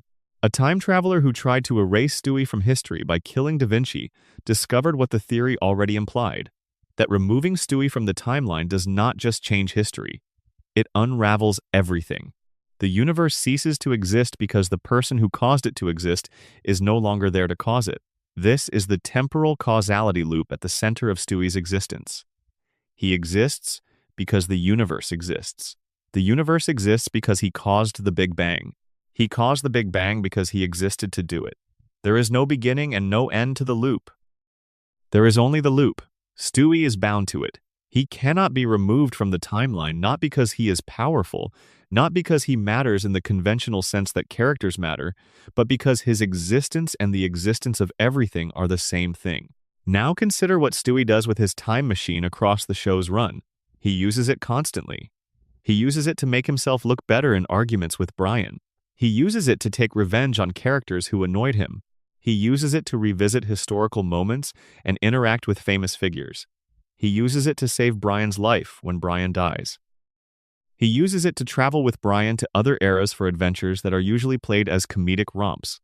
But the theory proposes that every use of the time machine carries a cost that the show does not fully articulate. Because Stewie's timeline is not just his own, it is the timeline of everything. Every change he makes, however small, however trivial, however much the show treats it as inconsequential and resets the status quo afterward, ripples through a causal structure that ultimately bottoms out at the Big Bang. He is not just changing history when he uses that machine. He is touching the foundation of reality with every trip. The episode Back to the Pilot, in which Brian and Stewie travel to the first episode of the show, is illuminating here. Stewie goes back and meets his past self. Multiple past selves, across multiple trips, accumulate in the same moment until there are 50 versions of Stewie and Brian, all crowding the 1,999 timeline, all trying to prevent each other from altering events. The show plays this for comedy. Stewie eventually calls a vote among all the alternate versions of himself to decide whether to prevent the September 11 attacks, a dark joke in a dark episode. But the 50 Stewies in that one moment are not just a gag. They are evidence of how thoroughly Stewie has already compromised the timeline before that episode even begins. Every version of Stewie who went back to 1999 came from a slightly different version of the future, shaped by different choices and different changes. The accumulation of all of them in one place is a picture of a timeline so layered with intervention that it can no longer be described as linear. It is geological. You could excavate it in layers, each one representing a different version of the story that Stewie built and then modified and then built over again. And the version we watch, the main timeline, the one the show treats as canonical, is just the top layer of an enormous pile of alternate histories that Stewie's tampering has generated. There is a quiet tragedy in this. The evil genius version of Stewie, the one who wanted world domination and was genuinely dangerous and operated with a cold, strategic intelligence, that Stewie understood the machine. He used it carefully, specifically, with a clear sense of what he was doing and why. The softer Stewie who replaced him, the one who uses the machine for road trips and arguments with Brian and emotional crises, uses it casually, like a car he forgot he was driving, like a tool whose weight he stopped feeling. Every casual trip is a ripple. Every ripple moves through a system that connects all the way back to the origin of everything. And Stewie, increasingly, does not think about this. He used to be the kind of person who thought about consequences. The transformation he went through, from the calculating villain to the emotionally open friend, took away a great deal of his vigilance. He became warmer. He became more vulnerable. He became better at love and worse at consequence mapping, and the machine sits in his room, and he keeps using it, and the timeline underneath their feet gets more complicated with every trip. The episode Christmas Guy is the most emotionally charged demonstration of this. In it, Brian has been hit by a car and died. Stewie is devastated. He mourns in a way that makes clear the depth of what Brian means to him. And then a past version of himself appears, having come from a timeline in which he has a spare time device. And Stewie understands immediately what he has to do. He goes back. He saves Brian. He stops the accident before it happens. And the version of the timeline in which Brian died is forked off into its own branch. And the main timeline continues with Brian alive. The show presents this as unambiguously wonderful. Brian is back. The family has Brian back. Everything is right again. And on the level of emotional storytelling, it is wonderful. The Christmas episode where Stewie saves Brian's life works because we care about the character, because we feel the grief, because the reunion means something. But the theory asks you to hold what that moment actually means in the context of Stewie's foundational cosmology. He changed the timeline to save one person. One person who means everything to him. And he did it using a device that is connected to the origin of the universe. He put his hand into the foundation of everything that exists and moved one thread, and the universe rearranged itself to accommodate the choice, and Brian came back. The universe let him do it. That is the part the theory dwells on. Because if Stewie is the reason the universe exists, then the universe has an interest in his welfare. It will bend, it will accommodate, it will allow alterations that it would not allow from anyone else.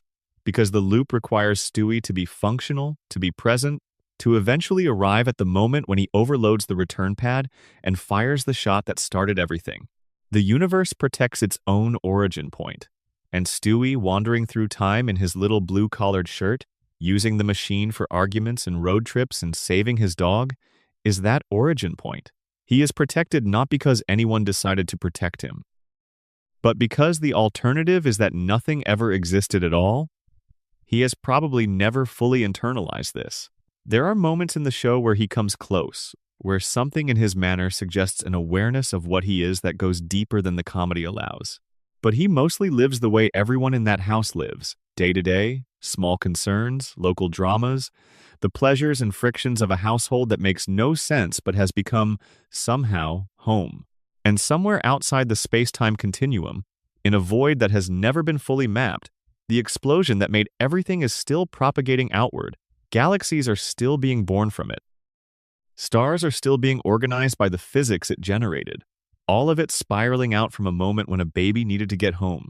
The specific episodes that follow the Big Bang Theory and reveal how casually Stewie uses the time machine afterward are important context for understanding the theory's full weight. After learning that he is the causal origin of the universe, Stewie continues to use the machine for domestic squabbles and road trips and small personal adjustments with the same casual frequency he always has. The magnitude of what he knows does not appear to change his behavior in any sustained way. He learned that he started everything, acknowledged it with characteristic wit, and then went back to his ordinary life. This could be read as showing that the knowledge does not matter in any practical sense, that the causality loop being closed is simply a fact about the structure of reality rather than a burden Stewie carries. And perhaps that is true on some level, but the theory reads it differently. It reads the casualness as a kind of chosen not knowing, a decision to not hold the weight of what he discovered for long enough that it changes anything. Because if Stewie really sat with the knowledge that every use of the time machine is a hand placed on the foundation of everything, that every casual trip with Brian moves the threads that eventually produce the Big Bang, the logical response would be to stop using it so casually, or to use it with extraordinary precision and care, or to build safeguards that prevent unintended alterations to the causal chain that leads to the moment he is destined to fire the return pad in the void. He does none of these things. He keeps going back in time to win arguments. He keeps using the machine as a story vehicle for adventures with Brian. He keeps interacting with the past as though it were a playground rather than a precision instrument. The most generous reading of this is that the causal loop is closed, and therefore self-correcting, that whatever changes Stewie makes to the timeline will always, because they must, result in a version of history that still produces Stewie, which still produces the Big Bang, which still produces everything. The loop cannot be broken because the loop is what makes everything possible. Any timeline alteration that would prevent the loop from completing is, by definition, impossible. The universe self-corrects around Stewie's interventions because the universe's existence is contingent on those interventions, never permanently disrupting his. He is protected by physics itself. This reading is comfortable, but it has a problem. The episode with Bertram demonstrated that it is possible to approach the threshold of disruption. Bertram came close to killing Da Vinci. If he had succeeded, the universe would have been erased. The loop was nearly broken. The self-correction is not guaranteed. It is just, so far, managed. And it is managed because Stewie and Brian intervened in time. But every casual alteration is another variable. Every change to the timeline is another thread in the web. The web has held so far. The question is whether it holds indefinitely, or whether there is a cumulative effect that the self-correction mechanism cannot fully absorb. The friendship between Stewie and Brian is, in this reading, not just a character relationship that developed naturally over the course of the show. It is the single most important relationship in the history of the universe, because Brian is the one who is with Stewie when the return pad fires. Brian is the other person outside the space-time continuum in that moment. Whatever causes them to be fighting over control of the time machine, whatever minor domestic dispute sets in motion the chain of events that leads to them being hurled beyond existence, the friendship that keeps Brian and Stewie's life is the prerequisite. If Brian and Stewie do not know each other, do not have the relationship that puts them in the same room with the same machine at the same moment, the return pad never fires. The Big Bang never happens. Nothing ever exists. The entire universe depends on a baby and a dog being friends. This is either very funny or very moving, depending on what angle you approach it from. The theory suggests it is both, simultaneously, which is exactly the register the show has always operated in best. The most absurd premise containing the most genuine emotional weight. The biggest possible idea delivered through the smallest possible characters. The origin of everything, traced back not to cosmic forces or divine intervention, but to a 1-year-old with a toy, and the dog who heard him when nobody else would. That is what started it all. That specific recognition, that small act of being seen. The universe began because Brian Griffin paid attention to a baby that everyone else chose not to hear. And everything that has ever existed, every galaxy and every planet and every person who has ever lived or ever will live, is the downstream consequence of that one ordinary choice. Sleep on that thought if you can. It is a very large thought to carry into the quiet. The argument that follows from the Big Bang revelation is one of the strangest in the entire theory landscape, because it inverts the usual hierarchy of importance within the show. Peter is the protagonist. He is the center around which everything else orbits. The show is named after his family. But the Big Bang Theory places Stewie at the center of the universe in a way that is not metaphorical. He is literally the reason everything exists. Peter Griffin is the main character of a television show. Stewie Griffin is the prerequisite for the existence of reality itself. Those are two very different scales of importance, and they coexist in the same house, and neither one is fully aware of what the other represents. The friendship between Stewie and Brian, read through this cosmological lens, is something extraordinary. Not because it is sweet, though it is. Not because it is funny, though it often is. But because it is the relationship that the universe is organized around. The Big Bang happened because Stewie and Brian were fighting over control of a time machine. The universe exists because of a domestic dispute between a baby and a dog who loved each other enough to be in the same room at the same moment.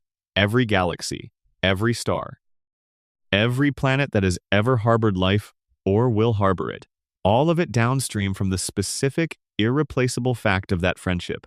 The show has never made this explicit. It probably cannot. The weight of what it implies is too large to hold inside the comedy register. But the episode put it in the canon. It planted the fact and left it there, for anyone watching closely enough to pick it up and sit with what it means.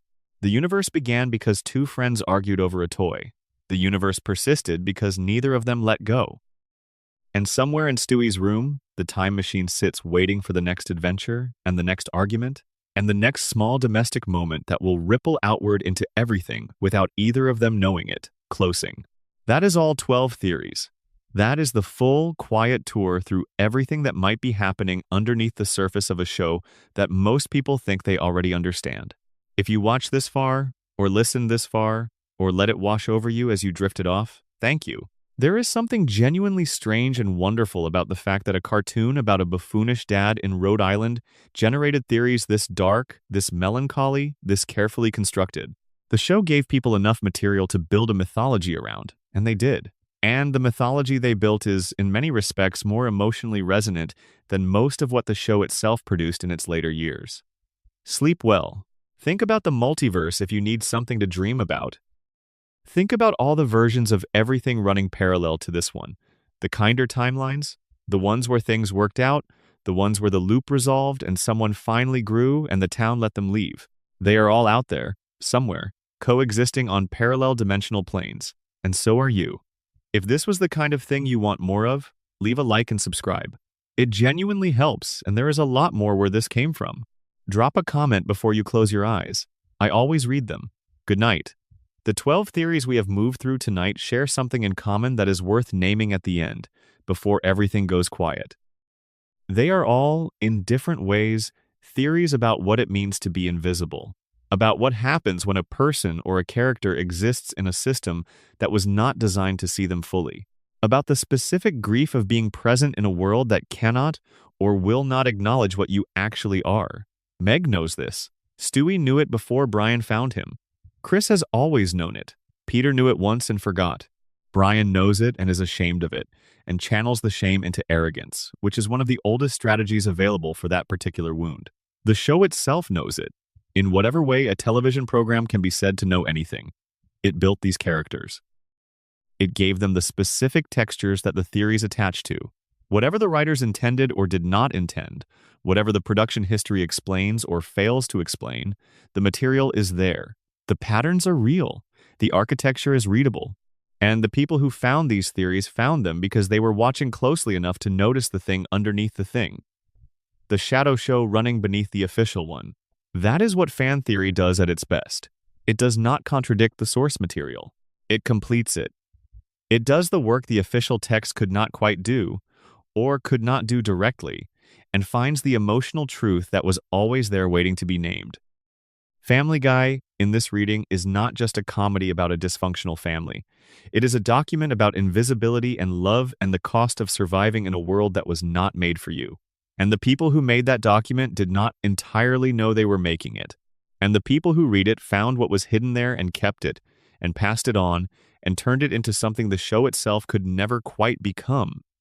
That is a beautiful thing, even at 2 in the morning, maybe especially at 2 in the morning. Let me say one more thing before we fully close.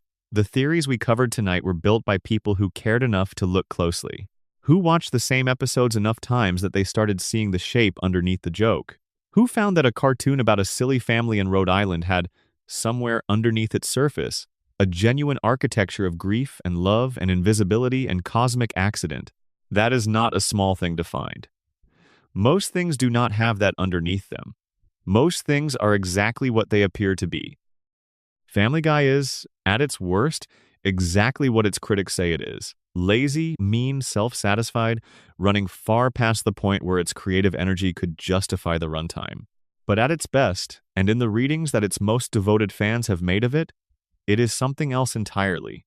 It is a show that built, accidentally and imperfectly, and over many years, a world rich enough that the people who inhabited it imaginatively could find entire hidden stories living in the gaps between the official ones.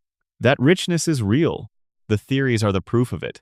The Griffin family is still on Spooner Street. The lights are still on. Whatever is happening in each of those theories, whatever is true and whatever is beautiful speculation, they are still there. Peter is still making terrible decisions. Brian is still reaching for the glass. Stewie is still the reason the universe exists. Meg is still holding it together in the quiet, unacknowledged way she has always held it together. And Death is somewhere nearby, patient and warm in the specific way of someone who has learned, through long acquaintance, that the Griffins are worth waiting for. Sleep well. They will be there when you come back.